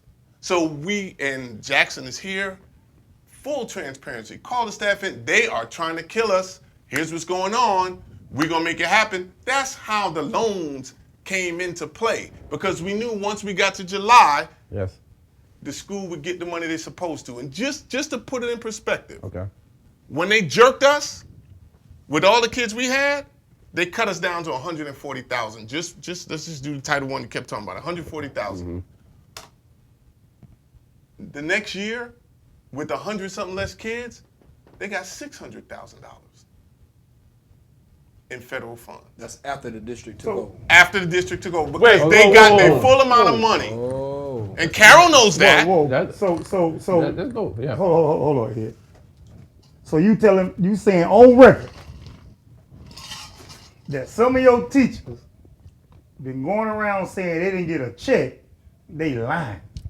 Yes. If somebody said they went without a paycheck, that's not true. And the people, and the one time, I know exactly what he's talking about, we had to give a partial check, and I got 2 employees here. I don't know if you were still there, B. He was there. We had to give a partial check. Co-sign on that. Please co-sign on I want that. to co-sign on that because as part of the leadership team, we were addressed by Eddie Hundley and we were addressed with the situation. And so it went to... Wait, Paul. Hold on. Yes, sir. You said the leadership team. No, the whole Leadership staff was addressed too. Wait. Let's say leadership team because you said leadership team. Right. All right. So leadership team is probably 8, 10 people. No. Maybe. Real. Wait, hold on. Not about Hold the on. problem. He- He's talking about wait. the solution the leadership team was addressed. But never mind. Finish your story. Right. Go ahead. And basically what I was saying was we were approached by Mr. Hundley with the shenanigan that was going on. Okay. And at this time it was like real survival mode, so to speak. So Yeah, certain I people, understand you that. had to get paid. So basically, as a leadership guy, hey man, we got to pay these people, even if it's a partial, whatever. Absolutely. Leadership, y'all ain't even getting paid until we take care of everybody else. So That's fair. the time when your wife or whatever got a partial paycheck, shit, me and Carla Mae Jackson ain't getting nothing Until when? until the district dropped the money they were supposed to. Let me stop right there. And that's honorable on your behalf. If the leadership team did not get paid didn't. We until the didn't. regular staff got paid, Absolutely. I will give that to the leadership team. But what I will not give, as the leader of the school, being integral, being transparent to what was going on with the finances. Wait, listen. No, go ahead. I want you to finish so I can go ahead and stomp this out. Finish. Being I hope I don't transparent cause with no the problem for finances. y'all. Go ahead. I think if I was in your shoes, I think I would address my staff. Just so, hold on. Let him get it out. Yeah. Just so they would know, hey, this is what we're going through as a school. The district is not giving us X amount of money. We're in a bind right now. I have bills to pay. I have staff to pay. I am going to, at this point, probably pay our bills. From what this just Go ahead. I I want you to finish. Go ahead. I don't know what choice you made, No, go ahead. but I'm going to probably pay the bills instead of pay my staff because I have a choice. And this is a heavy choice. I got 500 kids out there that's depending on the water to be on, the electricity to be on, transportation to be there, everything. But at this point, the integral part of me would probably say, let me address my staff just so they won't be hit with this. My kids have annual physicals every year. They're involved in sports. When my wife took my kids to get their annual physical, which no other time, we had to pay out of pocket. Reason why we had to pay out of pocket. The reason why we had to pay out of pocket is because we were not in the know of that insurance wasn't available at that time. We were not in the know that certain things were being not paid for at the time. So we were not in the know. No, I'm in the know. I'm in the know now. I'm in the know now. No. I'm in the know now because that bill. I want you to finish because you got like a 5-part question. You went from the money, now you're trying to suggest insurance, and then keep going, and then I'm gonna help you. I'm gonna bring you on home. We're gonna talk about filling these shoes. What I really need to know is talking just about character, right? Right. Character. Right. And the fact that you got 60, 50 staff members at your school. 70 some staff members at your school. 79. So the fact that they were not aware, at least mine wasn't aware. Nah, man, come At least mine wasn't aware. No, come with it. Mine wasn't aware that certain things was not being paid for. I'm talking about retirement. I'm talking about insurance. I'm talking about, well, we ain't getting to that part yet. No, get it? I want to clean up everything you think you're talking about. All the smoke. I'm ready. Give for him that. all the smoke. I knew I had to come from you. Let's go, real. On the record, real. What I need to know is, let's go, real. At what point did you decide? Huh? Because you had a choice. You had a choice. Yeah, man. It's a financial shortage by the district. I ain't even saying it's your fault. No. I'm not even saying it's your fault. But what I am saying is you knew, as well as your leadership team, knew. Hold on. Could you talk on Facebook? I want you to stop right now. Thank you. Can I get them? Because you see what they saying on Facebook. 10 people on here that's saying, we were told. Hold on, let's stop. Different people. Right. Man. I love Carol. That's my girl. Let me tell you something, bro. I'm not going to get involved with it happening in your household. Yes, and sir. that's what I'm going to tell you. Yes, and I'm going sir. to respect your wife. Absolutely. What size shoe you wear? 12. That's why you're not in my shoes. Mm-hmm. They ain't big enough. I have more integrity. I'm telling you, wait, because you was like, if I was in your shoes, you're not in my shoes. Wait. I'm not going to say. You said that. You said integrity. What you did, and I understand this your show, you made a horrible assumption. You assumed, and you calling character and integrity, and you could take about 55 minutes, go on 301, find one with more integrity. Just like them people just said, and I don't know what's going on with Carol. Absolutely. I ain't going to address Carol. I'm going to address you. Yeah, absolutely. I had more straight up. That's what he was getting at when you said leadership team. You led him to believe I only told the leadership team. Mm-hmm. I had more staff meetings with play-by-play, blow-by-blow for every single thing that happened. Absolutely. I don't know why that happened. Yes, sir. I can't speak to that. Absolutely. And I won't. That's your house. Right. What I'm going to tell you is this, and I'm looking at you in your eyes. That was mischaracterization of me. Okay. At no point, nobody was more transparent than me. I started talking to them. Matter of fact, let me tell you something, and ask her when you get home. Mm-hmm. When we took the school, I said, let me explain something to y'all. I need y'all to handle y'all business. Because when they come, there's only one person who's not going to have what? A job. I said there's only one. I'm taking the risk from day one. This is it. Every single time we had to make an adjustment, I made an adjustment. Let's dead this fake paycheck stuff. Here's where the paycheck rumors came from. Right. Some people jumped on it and tried to ride it. Here's where that came from. We had a bunch of people that were helping the district kill us, that worked inside. You stop me when I'm lying, Jackson. How many times I told you that? They was helping the district. Yeah, you did, they thought they was slick. You a teacher, you know how it is. If you on a 10-month pay schedule, you get paid over the summer because they took money out your check all year. Yes, sir. Because you 10 months. So if you quit after 10 months, they got to give you that lump check. Yes, sir. They thought that's what was going to happen with them. LMA, part of what we did to make sure everybody ate all the time, we made the whole school 12 months. Bus drivers who used to not get paid Christmas, Thanksgiving, Easter got 12 months, including the teachers. They quit, and when they thought they was getting that check, I said, you 12 months. I ain't holding no money. You've been getting paid all year. They got upset and started saying, he didn't pay us. Right. All of a sudden, that spiraled into people at the school saying that nonsense. That is a lie. Okay. Late? Yes.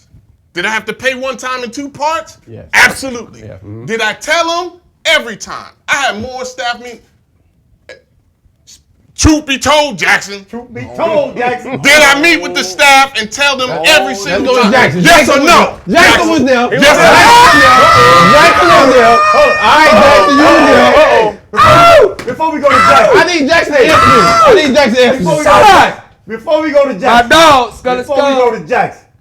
I know Jackson gonna handle it. All right. But before we go to Jackson, I'm gonna ask Ed just some simple ABC questions. I ain't leaving off this That's till we what I'm- dead that, that's what and I'm- then I'm coming to you. that's what I'm Answer the saying. damn question.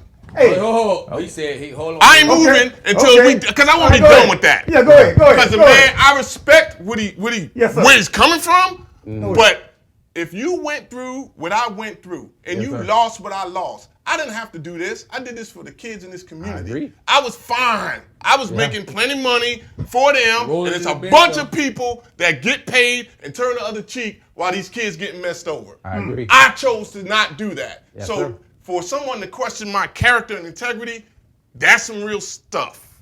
Right. Did I not share? Just like the that's people good. saying on here, yes or no? I want no shenanigans. Be told on the record.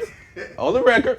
It's on the record. Go ahead. I don't know what you think of Mr. Hundley, but I'm gonna tell you this right here. That damn bond was just as transparent can be because we had so many faculty meetings. Okay. And he just was like, look, man, this is what's going on. And he actually, it's like a, what they call tsunami. I know it's TS. I ain't educated. I ain't get no degree. But to tsunami, he prepared us for that tsunami. And he prepared us. He prepared us. He let us know it was coming, it was coming, it was coming, it was coming, it was coming. And what people really didn't know, from a leadership perspective, and I had to be privy to certain information, Yeah. is the likes and the links that what he and the CFO had to go through, the decisions that they had to make. But at the end of the day, to answer the question, yes. And literally every faculty meeting since the jump off, it has been transparent.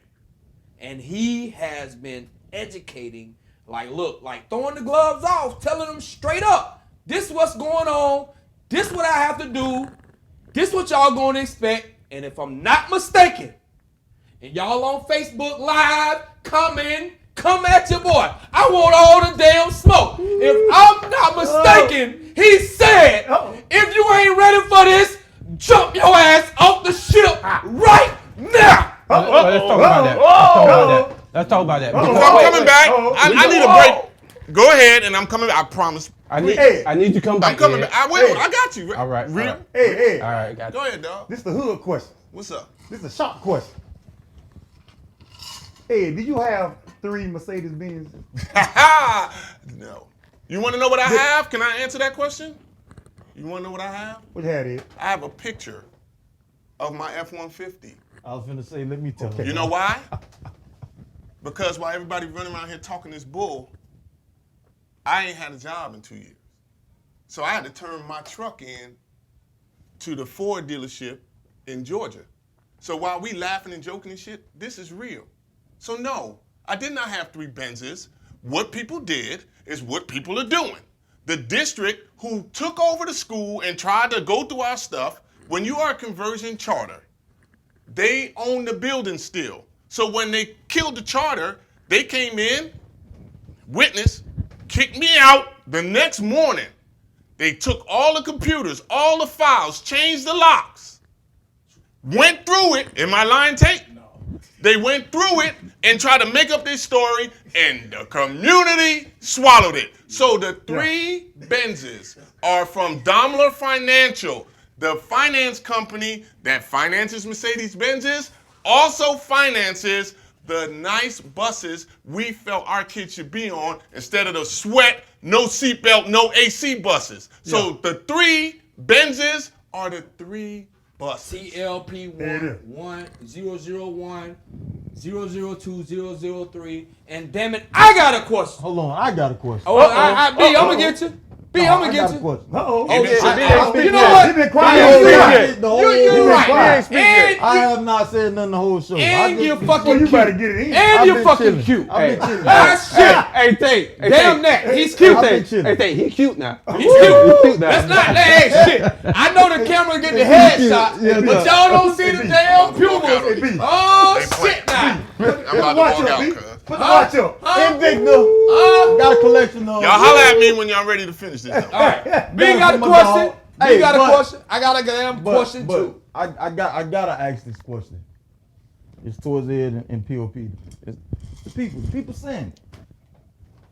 POP, you know, Ed, you know. There's been a lot of rumors.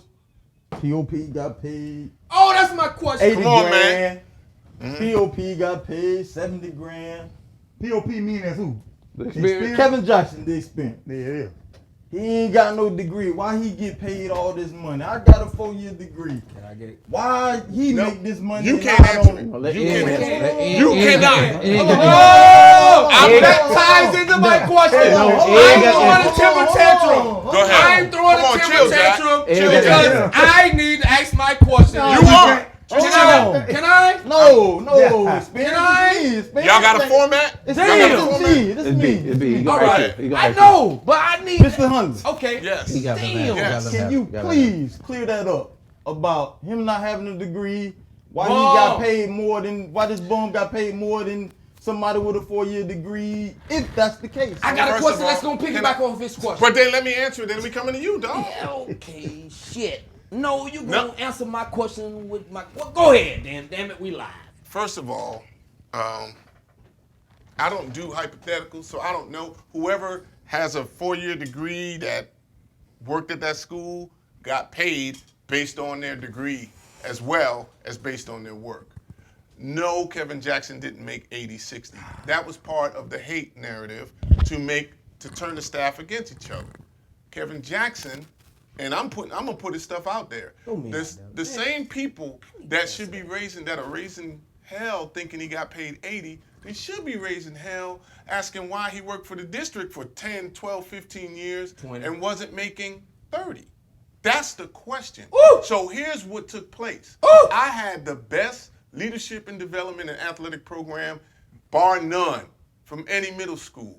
I had a vision. I had 2 visions that made up Total Life Prep. Calm and lead. Dr. Scott took calm, Kevin Jackson took lead. I shared with these individuals what I needed, and they produced. Kevin Jackson, if I'm not mistaken, was at 30-something thousand. And it was only after 3 weeks when my CFO knew this man is on it. He's handling it. He's a director. Because nobody could do what Kevin Jackson did, in my opinion. Those kids came, they knew, they performed. He did leadership development. He introduced 4 or 5 new athletic programs in 1 year. Manatee County athletic directors don't do that. So the CFO, because like we took care of everybody. That's why it hurts that they all faking. We took care of everybody who worked there. He got a raise to 40, I think. But he was there. Hold on. No, let me finish. Let me finish. Ed, hold on. Let me finish. He was this there. for the people. Y'all just heard it. How much he got paid, Ed?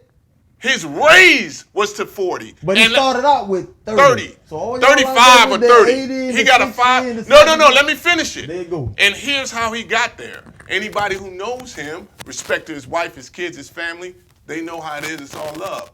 Y'all terrible.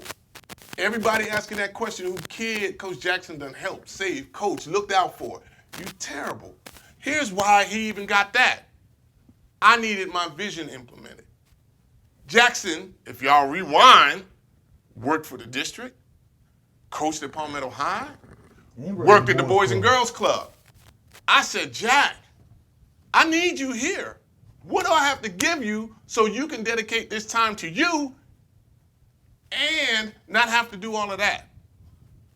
That man told me 32, 30. I'll give you 35. Number one, that's the shame, that he was working 3 jobs and that was enough to cover it. Haters, that's the shame. Mm-hmm.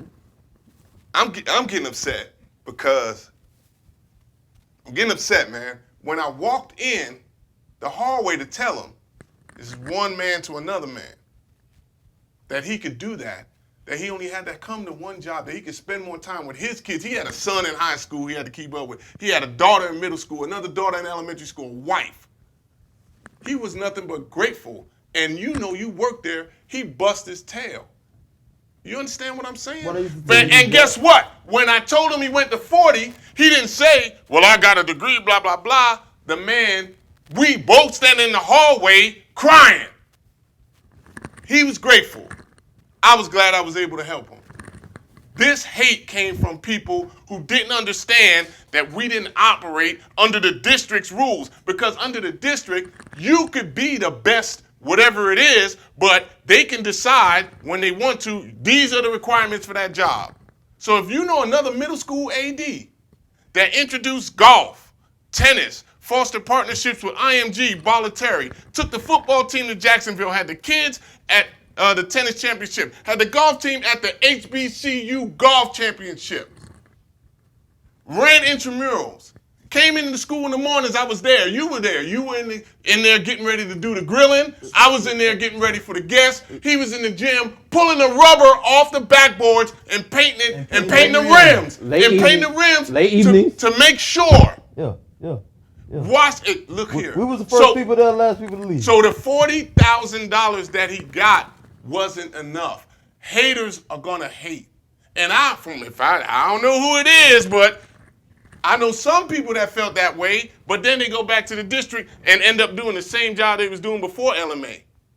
So you could do it for them, but over here working under him, it's a problem. So no, he didn't get sick. You know what? Maybe I took his extra money, put it with the $1.5 million I stole, stashed it in my Benzes, and parked it under my condos, you ignorant bastard. Hey. All right. Go ahead. Hey. Oh, you want a rebuttal? You gotta go to the I know you need to say something. Facebook, boy. Facebook. I know you need to say something. Facebook screaming. Say something, experience. Facebook screaming. Facebook screaming.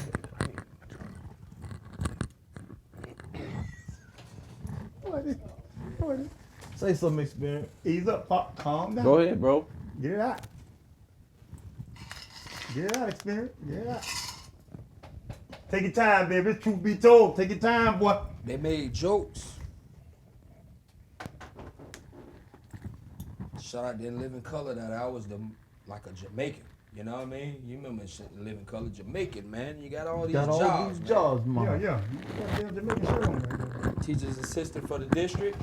Damn, shit got one on. Palmetto High coach. Team director at the Boys and Girls Club. Reference for Gucci. Reference for Ralph at PAL. 21st century. 21st century. About face. Shout out to all the parents who help your kids get checks. We help your kids get checked. And so I hustled, man, and that's one of the reasons why I get on my kids so much. about not having a degree because this world is so commercialized to where if you don't have a degree, they look at you a certain way. They give you certain type of position. They say you're not qualified for it because you don't have a degree. But that's okay. So I'm going to hustle. And I'm going to encourage my kids to get a degree. And I work, man. I ain't complain. I work. I work. And then this dude come to me one day, man, and say, God dang, Jamaican? No disrespect to the Jamaicans, but it's a shout out to the living color. What I gotta do, man? What I gotta do? This dude came to me and said, what I gotta do to keep you here at Lincoln? I need all your energy. I need all your smoke right here. Shot him a little figure. And I thought I was being, modest. To me, that was a come up. And he did that. He said, oh, that's it? So when he said he would, man, I rolled up these damn sleeves. I rolled up this hill. And I grinded even harder because I shared the vision that he had. And I took it and I run with it. And it wasn't just me. It was more people, more than just me, that had the opportunity to take it and run with it. It's not my fault that you did it. Okay. That's that. So my question, I got a question. Because the hood out there talking about he making $65,000. You should have. Put the shades on, man. Put the shades on. Put it on, man. No, I need him to see my eyes. eyes. I need him to see my eyes. Because they say the eyes don't lie. They need Oh, to he see put his the eyes. shades on. We go to a whole different They level. need to see his eyes. The hood say he out there making $65,000. You know what? I was the athletic director in charge of 9 sports, soon to be 11, from tackle football, competitive cheer, cross country boys and girls club, basketball, soccer, tennis, golf, Volleyball. and Archery. soon to be. Baseball. Well, and baseball, softball, Charlotte lacrosse, and y'all know how big flag football is, girls. Flag football. Shut up. It's getting big. So athletic director in charge of all that, in addition to being in charge of the sports-specific PE department. The best in the state. We call ourselves the Poor Man IMG, Green. Yes, sir. God Barber, the Poor Man IMG. Because we training, we doing the same thing IMG doing. All they do is put their kids in core classes and they train. Same thing with us. Putting our kids in core classes, emphasizing them, and we training them. Sports-specific PE. If you signed up for volleyball gym, it was straight volleyball. Shout out to Coach Luther. Technique. Skills, drills related to your sport. Basketball. We had all the sports. Bringing on Dwayne Strong. Shout out to my boy. We ain't finished yet, dog. Straight up. None of that matters. What he did that was more important than any of that, that the people at Out of Door Academy, when we went out there for our first game and beat them 41-zip. Tell them what's the most important thing of The that night. best part of that, Tell them I the hate part y'all, of man. The best part of that is when the lady over Out of Door came over and said, y'all have the best kids in sideline we ever played against. We smashed them 41-zip. They said St. Stephen's, all these other schools that y'all look up to, they kids and they coaches cursing at the rep. We had a code at LMA. We had pride. We protect each other, respect each other, and inspire each other to demonstrate excellence.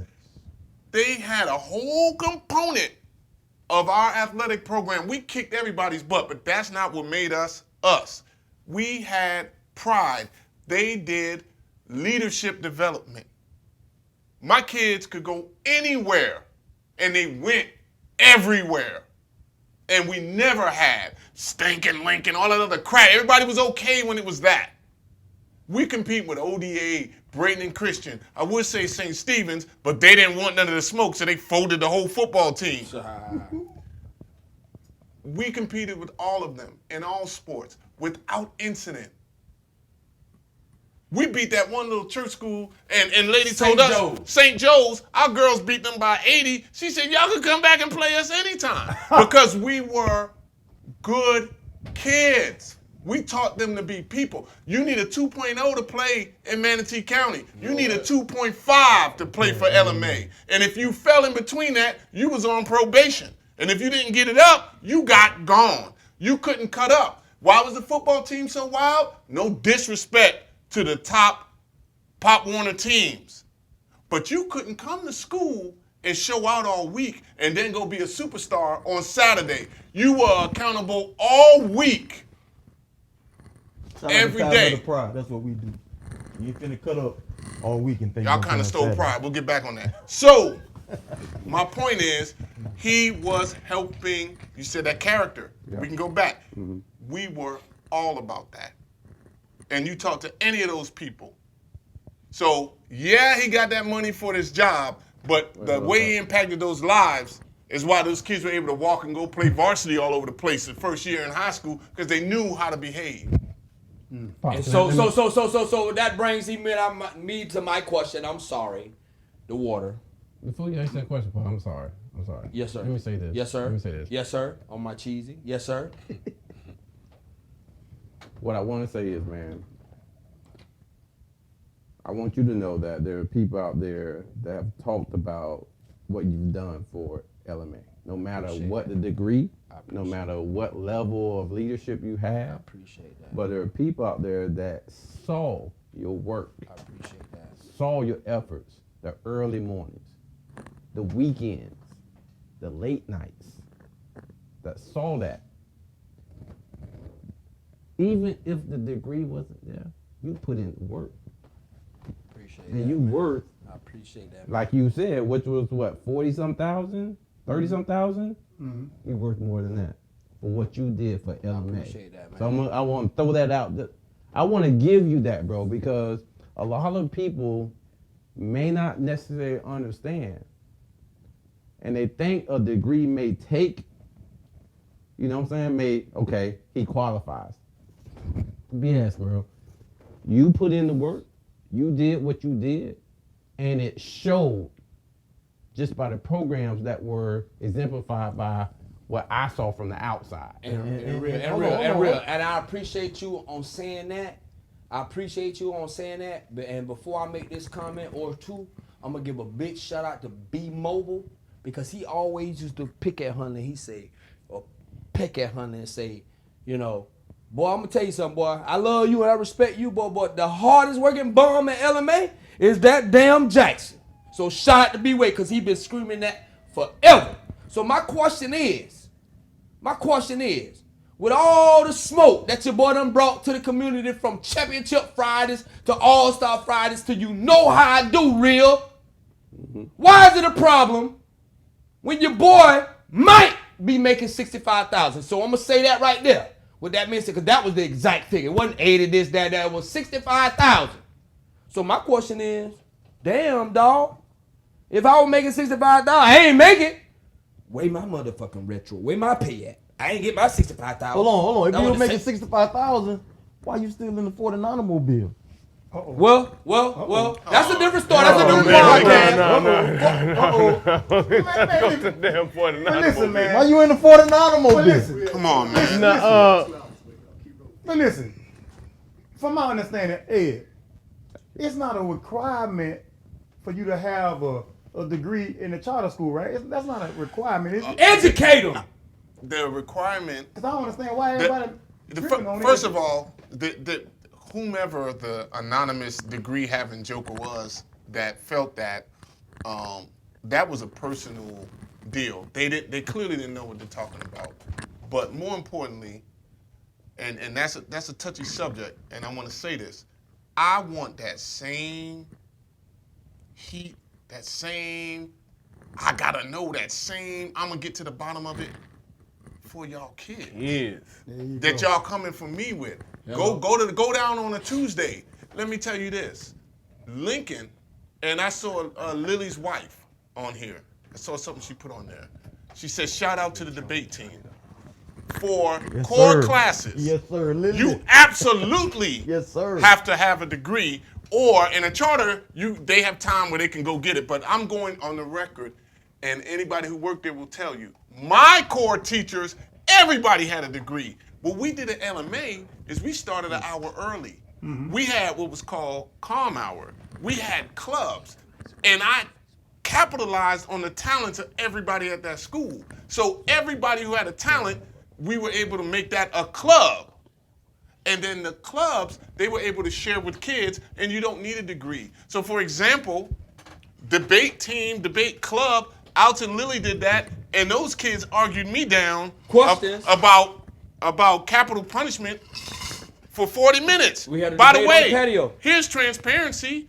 Half the stuff we did, Lily running around putting it on live anyway. We was out there. Y'all know people used to tune in just to see our assemblies on Friday. Shout out to Omari, So- black violinist. So we definitely did that. But here's the part that hurts me. And when I get upset and I tear up, it ain't for none of these raggedy adults. I'm thinking about my kids. And I'm mad that we couldn't get this for them, no matter what you think or feel about me. Those kids got everything we could give them, and they love that school. So when we talking about the community wanting to know, here's something you absolutely know, and I'm going on the record, and I'm saying it to everybody. You can check with your wife when you get home, everybody who worked there. The district came in, they let somebody I fired take the school over. The two people running the school was somebody I fired and somebody they fired. They bring them back because that's what they care about y'all community. And they put them in charge. And everybody fell in line. But no, let me finish, B. Everybody fell in line. They fell in line. So here, community, and my question is, what you gonna do about it? When they took that school over, for the first 7 months, some of them finished the year, they had paraprofessionals. They were good people, smart people, nice people, teaching core classes. Not me, them. Nobody said a damn word. We said it in the newspaper, and people try to act like we made it up.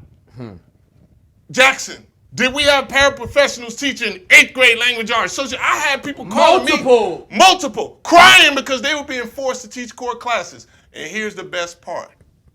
That's a money grab, baby. You don't have to pay a teacher's salary. That para is already on payroll, so you just stick them in there and you're getting cheap labor. And shout out to all my people who had kids there. Y'all know who y'all are. Their remedy was take them out of the class and put them on virtual school. They ain't gonna let their kid be in a room with a teacher that's not certified to do it. But what about the other 20, 21, 22 kids from the people in the community that went over there and they sitting in the classroom with somebody who has no idea what they're doing teaching? What happened with that crushed me because I thought I had some soldiers. They would never tolerate that from me, but they let the district do it. What happened? You know what? Hold on. Hold on. Well, here's what we got to do. And this real talk. We got some Facebook questions. We got Facebook questions. What we got? Someone here on the Facebook wants to know. No. Ain't someone here. It's Troof Be Told. You got a handle? I don't know what that shit mean. Who? What's the handle? I hadn't already. We talking so damn long. The comments going up. Y'all gotta show me damn answers and questions to 2 minutes. Shout out to 107.5. We got a question here. Check it. Did the new administration, when the district took it back over, did they still continue to use your curriculum? Did they say they were going to continue to use the curriculum? Did they still use the curriculum? And who makes up the LMA board? Shout out to Art Huggins. Those are 3 different things. Art Huggins, I don't know why you want me to do that, but I'm going to just do it because you, brother. To educate the people. The original LMA board was Rick Wells, Mickey Preche, Christine Dawson, CJ Zaya, and we had Marie Bird Blake. And then later on, when people, we added James Ward, my boy Ward. That was it. when this political nonsense started, for obvious reasons, some of them didn't want to be in that, so they weren't on the board no more. Now, that's that part. Would you ask me now about the people who were there, what? The leadership that took over? Did they continue your curriculum that you had in place? Well, initially they tried. They would do stuff like change it from calm hour to power hour. Same thing. LMA was the only middle school that started an hour early. They continued to do that. Power hour was chaos. Power hour was not doing what LMA did with calm hour, but they attempted. What happened is, you said they promised to keep everything the same. Correct. Now that we got 60 people on here, 246 comments. 120 something. Oh, 124 yeah. live and comments and shit. Listen to this. Share this. Repeat this.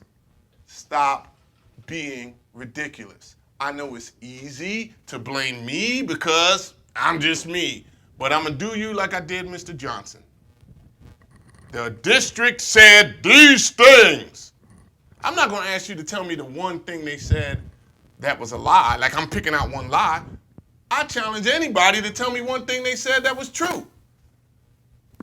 The school's going to stay a charter. Is Lincoln a charter anymore? Man, no! I can't even. The school's going to continue that curriculum. Those kids will continue. Then they found out I owned it. They said, hell no. We're going to put 8 community people on the charter board. I ain't seen that yet. They ain't do that. Then you got Golden out there lying, going into a room full of pastors and telling them he got proof I stole 1.5 million. Then he lied right at the board meeting. Then you got 4 pastors coming in calling him a liar on the mic. But they get a pass. Then they try to bring in all these bootleg people to run the school, selling off your kids. They did that once before in history, in case y'all not paying attention. We did not get, and I say we because the community is a collective. This ain't about me. You didn't get to keep your charter. They didn't put you on the board. They didn't keep the programs the same. You don't find me a document with a missing dollar. Stop saying that. There's no missing money. There's no stolen money. And what kind of idiot is on TV and Facebook talking about a federal investigation of missing millions of dollars and I'm up here for y'all? They ain't that cool. There's no missing money. And don't ever say water bill. The mayor is a lying, conniving, but here's the problem. Racist. Here's the problem. What y'all gonna do about it? Y'all know she lied. Y'all ain't do jack. Y'all voted her back in as the mayor. Racist. She lied. Y'all know the district lied about the water bill. You know they lied about the money. You know they took your school from you the second time. All the other black schools in the state of Florida, Booker, Gibbs, everybody else still got their school. They took Lincoln twice. Hey, hold on. So where y'all at? Where's the board? I love that point you just made. I love it. Sorry. For the simple, no. I love that point for the simple fact when you say they took the school twice, and I love that for the simple fact everybody always be around here talking about the Manatee and the, I ain't even gonna throw Southeast in there because if you went to Southeast, that's the school you're supposed to go to. That Manatee stuff, they took Palmetto people and made Manatee. Absolutely. Because they demolished Lincoln the Memorial High School. Correct. But people always say Manatee. Man. I give real and T Green props any day because they went to Southeast. That was the school they were supposed to go to.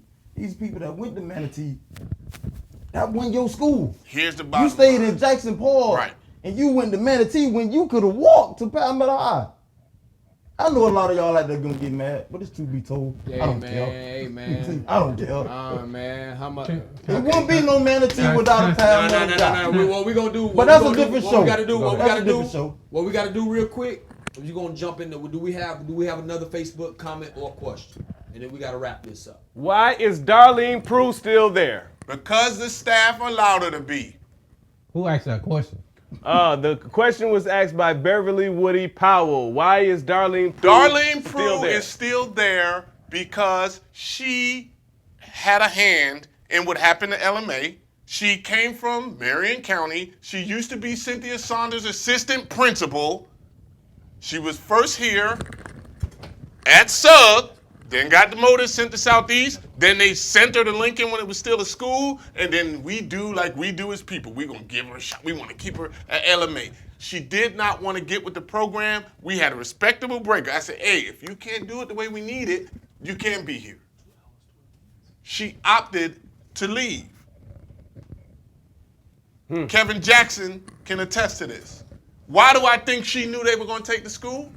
She left in early June, May, June. And I've been told you. She moved her stuff around the corner from where she was and parked it in front of Kevin Jackson's office. He didn't get $68,000, but he did have an office. His office used to be her office. So she packed it. She was supposed to be taking it out to school. So we wondering, when's she going to get her stuff? When's she going to get her stuff? They took the school over, put it back. She kicked him out of his office and deboed it back. But did your boy not always ask you, oh, do you really think this lady on board? Did your boy always, just a no, dog. Just a no, dog. I'm like, shout out to God my damn. dog, Hustle Man on Martin. I don't mean to intercept. But here's what we're gonna do. We're gonna go to another Facebook question, man. We're gonna close this out. What you got? Cho Cheesy, what you got? All right. Facebook question. Don't ask me who it is because I can't read the name. It is kind of scribbled out. Lamont Houston. Can you talk about the Lamont Houston situation at Lincoln? Lincoln Middle School. It wasn't LMA then. It was just Lincoln Middle School. Can you talk about the Lamont Houston situation at Lincoln Middle School and how you and Lincoln were involved in it? First of all, I'm apologizing to Lamont and anybody else that is directly involved in that because it's not my place to go into what happened. But here's what I can tell you. Whatever took place during the summer. It took place when Mr. Houston was working at the youth center. He worked at the youth center for Mr. Bellamy. The family of the people involved also worked there. And whatever took place, if that's what took place, it was tragic. I apologize. But Mr. Houston was a graduation enhancement tech for the district that was assigned to Lincoln. He was working at Lincoln, but this took place the summer after the young lady left Lincoln, and the interactions or whatever stemmed from the Palmetto Youth Center. When the story broke, like most times, it was about Lincoln. They said the Lincoln employee, a former Lincoln student. Why are we talking about that? Why are we going to get nasty and grimy like that? Let's go ahead and deal with the whole other Mr. Peterson situation and understand this. Any and everything that anybody said about that man when he worked at that school, we fully investigated. I didn't investigate it. Jackson didn't investigate it. The school district, the sheriff's department and CPS, and Palmetto Police investigated it. They cleared him and sent him back. The man has been cleared of any and all things alleging sexual or misconduct in anything. He is in court now for something relating to a picture that has to do with a young lady who never went to Lincoln, never went to Palmetto High, and Peterson was a friend, and y'all read the story. He was friends with their family. He spent the night at their house and all that, but it's so much easier to dump it on Lincoln, to dump it on me. So if now all of a sudden I hire him, I ain't gonna say nothing about the dude at Palmetto High that did his thing. Nobody's saying their principal hires bad guys, and all the countless people in the district who get hired, who abuse kids, who do this and that. Nobody says those principals, but of course, I am responsible for that. I pray for those families, Lamont and everybody else. Those people have families. I hope they heal. I had no firsthand knowledge of it. I didn't have a role in it, but I can tell you definitively that that was a summertime situation down the road. Man, wow. Well, with that being said, man, I gotta give a big shout out One more question. I got One a more. question. Oh shoot! We got one more question for the Facebook Live. And I all the smoke. Yes, I want to know personally, do you feel that you are being targeted by Diana Green, Cynthia Saunders, Shirley Groover, and any other higher ups or whatever they want to call them? Do you think you have been personally targeted by these people, and has it spilled over with your kids and in your personal life as well as your professional life? As I stated earlier, that whole nonsense with the Benzes and all that stuff's not funny, because it impacted my entire family. It impacted 500 kids' families. And yes, I'm being discriminated against because let's just do straight apples to apples. If me filling out a form, or in this case, they filled out the form and said I said it, providing a reference for Quentin Peterson is something that makes me not able to be around kids, help me understand why the school is willing to go to work every day and listen to Darlene Prue, who did the same thing. And she testified that she did it. And she wrote a letter to the Commissioner of Education that she did it. And the district did an investigation and she told them she did it and then gave her answers again. So if that's not discrimination, what is discrimination? What are we talking about? But my thing is this. I'm glad that I was here, but now that I came and gave up my 2 hours and 15 minutes, because ain't nobody paying for my hotel room, ain't nobody paying for me to fly back the hell up out of here, here's what I want to know. What y'all gonna do about it? Y'all know the truth. Y'all know the truth, and nobody's doing it. And I don't want you to do it for me. Do it for your kids. Where would you send your kid to that school if you didn't have to? And this has nothing to do. No. My former staff who likes to make themselves feel better by getting mad, like I'm disrespecting y'all. If I didn't respect you, respect you, I wouldn't have hired you in the first place. That's real. I hired you in the first place. Even the ones who went behind my back with the district and filed frivolous lawsuits and lied. Some of y'all that took care of your whole family, Dr. Shannon. Oh, whoa. Call me. Boom. Call me. You get all in my face for all those years, and now you run around telling people I wronged you. I'll see y'all. All of y'all. By the way, all them people in that frivolous lawsuit, Prue got a promotion, Shannon got a promotion, Sales Houston got a promotion. Just saying, they all deans and administrators and all that. Maybe it's a coincidence that they left the district and then their reward for that is a promotion, or maybe it is what it looks like. So I want this community, don't ask me another damn question. Ask yourself what you gonna do for your kids and your future. And y'all hijack, y'all soft. I'm calling Manatee County out. Y'all got hijacked by people who ain't even from here. I'm done. One more question, homie. Man. One more question. Where are you mentally with this, Ed? Like, That's a good question. like where are you mentally with this, man? Because I being your, I'm gonna put it out there, being your friend, I saw I kind of saw what you went through. I couldn't feel it, but I saw it. So I'm gonna ask you, where are you mentally? Because people say you're high and people With say this. you're gone. You know, People damn don't what the people understand. say. I ain't worried about that. It's still a fight. Dog, where are It's still a you fight. mentally, dog? Yeah. Where are you mentally? I'm gonna tell dog? you where I am. And it's not mentally. I was already mentally strong. I was already able to calculate. I was already able to plan and devise. What's happened because of this, and the more important question is, where am I spiritually?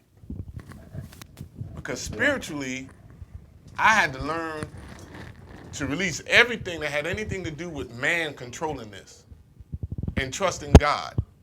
I haven't had a job. I can't get a job. They made me on the internet. I look like the worst human being to ever try to be in education.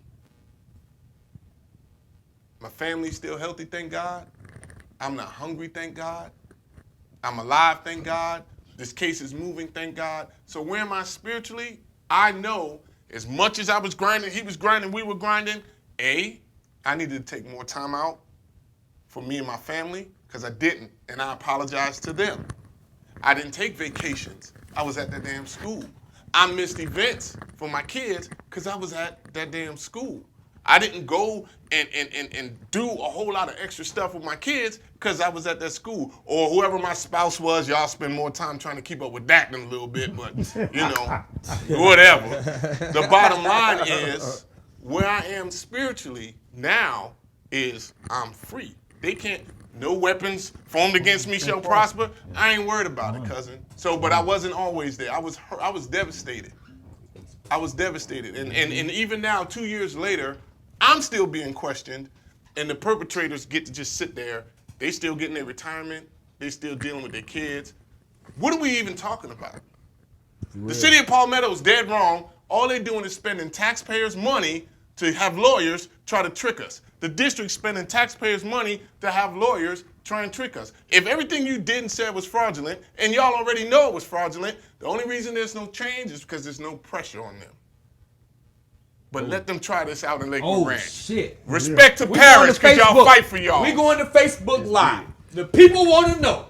The people want to know. Lisa Sabota wants to know, what support did the Department of Education lend you, if any, during your situation, and are they allies or foes? Oh, that's a good question. Shout out to Lisa. You have to differentiate between, you know what? Great question. That is a phenomenal question. Let me back up, and I don't want to get off here without saying that. Some of my closest colleagues, friends would have checked on me, y'all. Y'all are not my friends. Y'all are not. Y'all don't know if I ate or what, but it's all good. Everybody ain't built like that. But some of my closest colleagues and good people work in Manatee County. Thousands of people I don't know work in Manatee County. They do whatever they got to do, but they work in fear. And the same thing at the DOE. There are people at the DOE, if you go look at the court case documents, we have emails from people saying they're not supposed to do that. They da-da-da-da-da. But if your boss is in on it, everybody makes a decision. My job or stand up. And I'm living proof of what can happen if you stand up. So while we closing out, man, I hate that thing about salary or whatever. So y'all like numbers? I was at 106, and I could have just stayed at Lincoln, and it could have been a D. As long as we didn't have DF 3 years in a row, and I could have retired, and nobody would have gave a damn, and those kids would have just been mediocre. And they would have paid me, and I would have had my retirement. I'm in this situation not because I'm corrupt, not because I did anything wrong, but because I fought for your kids. So y'all better give me my damn respect. I'm finished being nice. Don't ask me no more questions. Put some respect. That's who I am. Can I say one thing before we close out? Okay. With that being said, before we turn it over, put some respect on his name. I'm gonna turn it over to Real, and we gonna wrap this thing up. Let me just say this, man. I know we had a little small banter, but it was appropriate. We good. It was appropriate, right? I want to say this, and I mean this from the bottom of my heart. I absolutely mean this from the bottom of my heart. I've been in education for, 15 plus years. Booker Middle days, I know. Absolutely. I want to say this. LMA is the best school that my kids have been a part of because of what you have done for that school. The curriculum, the principles, the vision, everything behind it that you have done. I want to say thank you for coming into this community and delivering a product for our kids, because I've never seen anything like that in this state. Matter of fact, I just never seen it. What saddens me is that it's not here today. Right. Yeah. And I believe that the district has a lot to do with that. Yes.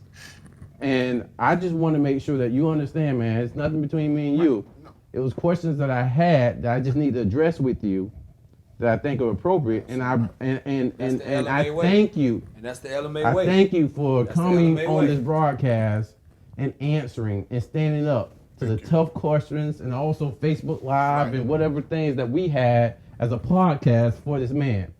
So I thank you for that, man. I thank you, and I'm gonna tell you like this, and then I'm done.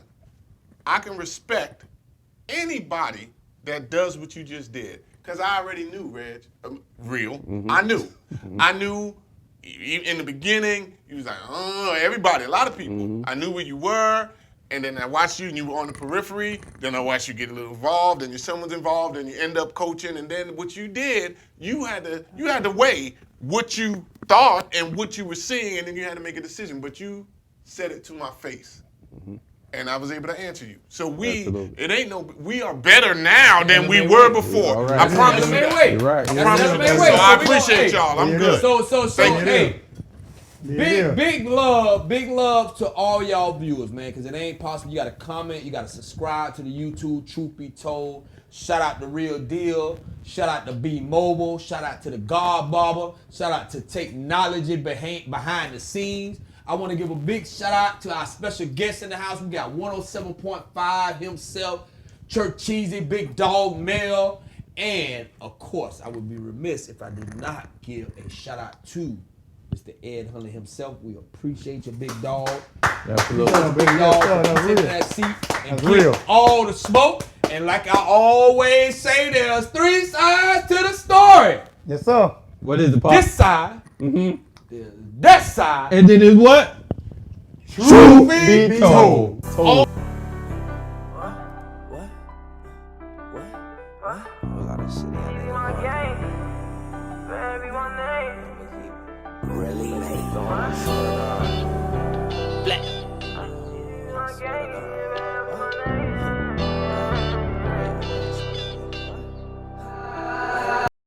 I'm just trying to make it out now. I'm just trying to make it out now. I'm just trying to make it out now. I'm just trying to make it out now.